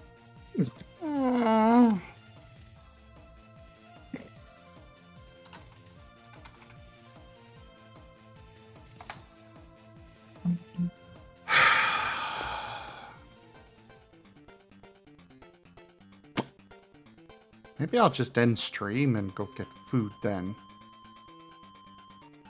I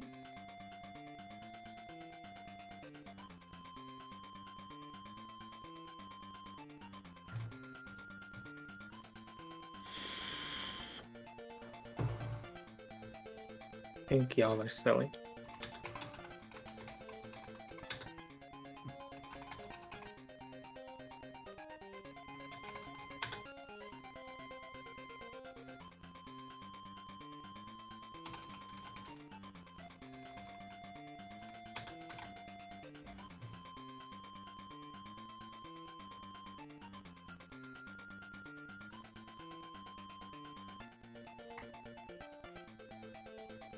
There.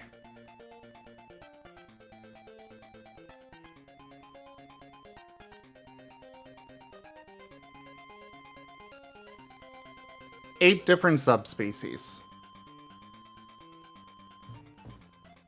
Nice. Good work.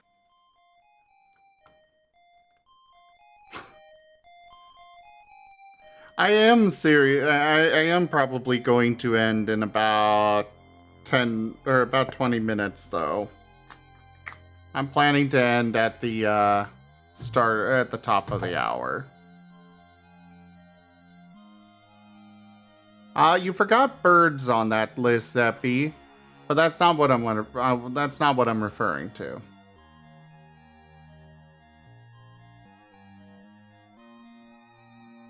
And especially griffins.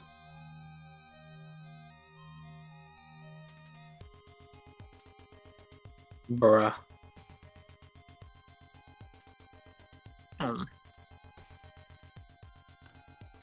Out. What would you like help with, Bottom? That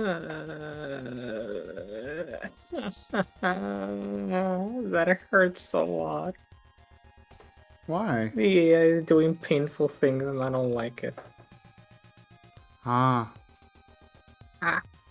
Oh. Well, could I get some punctuation in there and some numbers? No. I'm gonna key slam all I like. Fuck you. Well, yeah, but I need those for a proper password. Sorry. How many passwords even require, like, punctuation? I know some of them are annoying and do it, but... Require? Not a lot, but it's always a good idea to put punctuation into your passwords.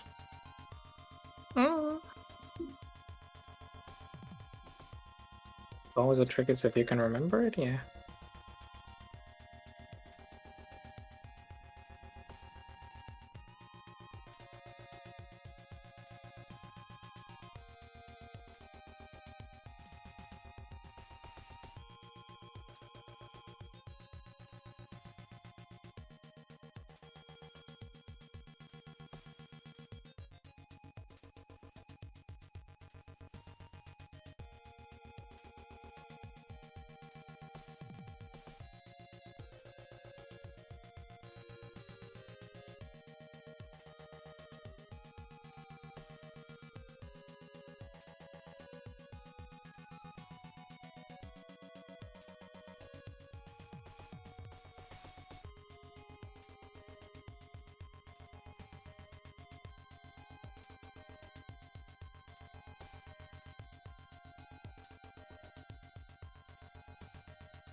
You hate passwords that don't allow you to use punctuation? Yeah.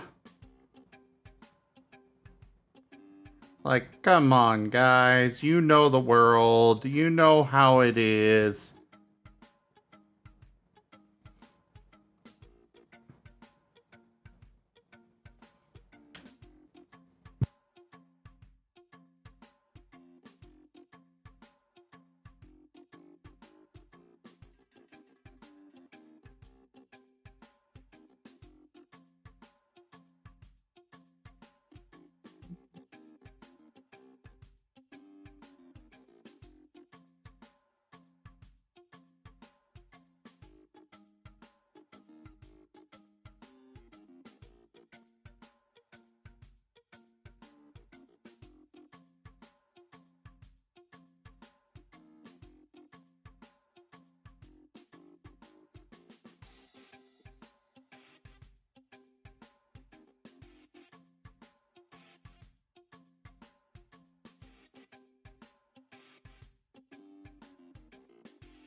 Really, Slitherite?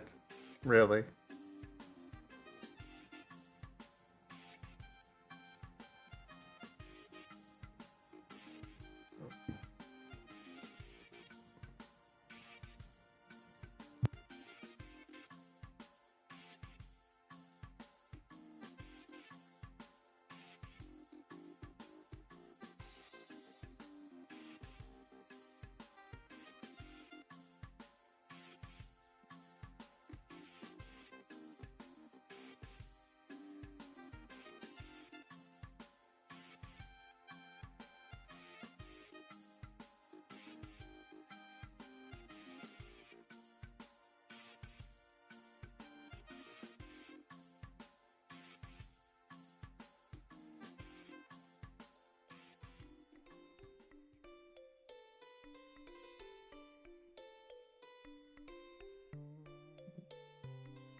You know what? You all might die, but that's a sacrifice I'm willing to make.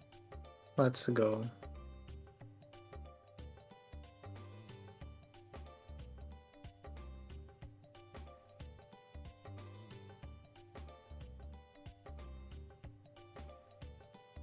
Hmm. God damn it, he died.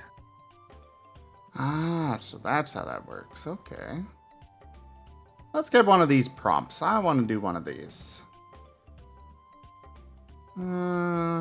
Next.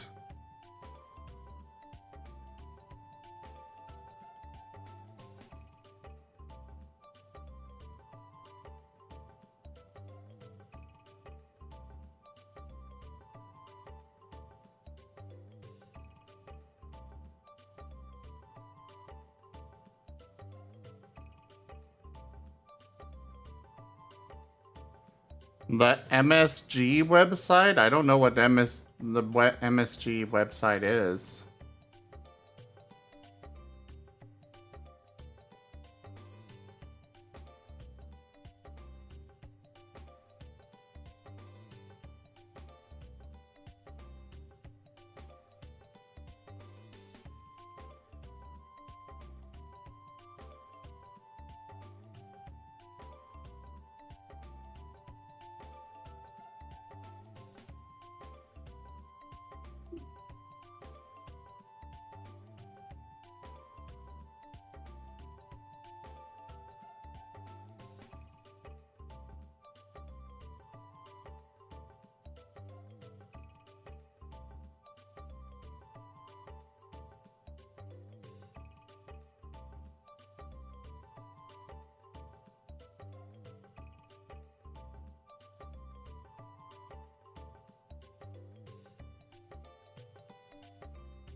Pomegranate tea. That sounds tasty. What about pomegranate tea? Kursov's. Draw a Marcep.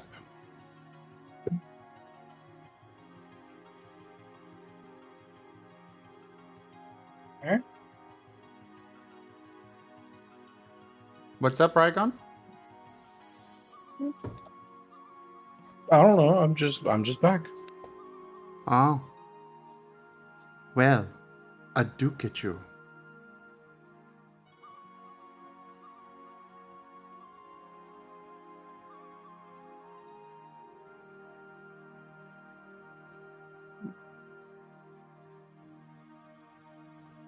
Why is it your doom,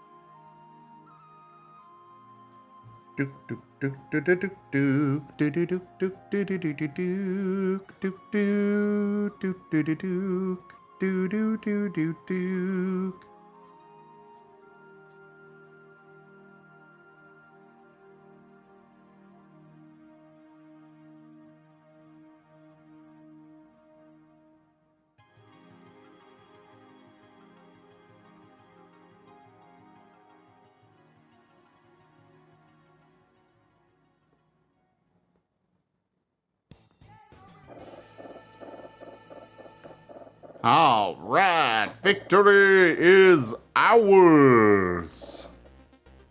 Yay. Yeah.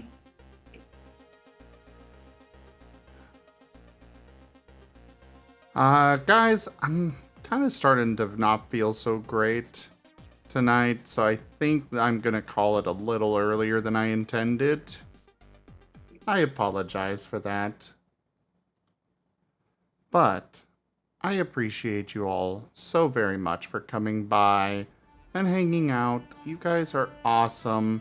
I cannot do this without you.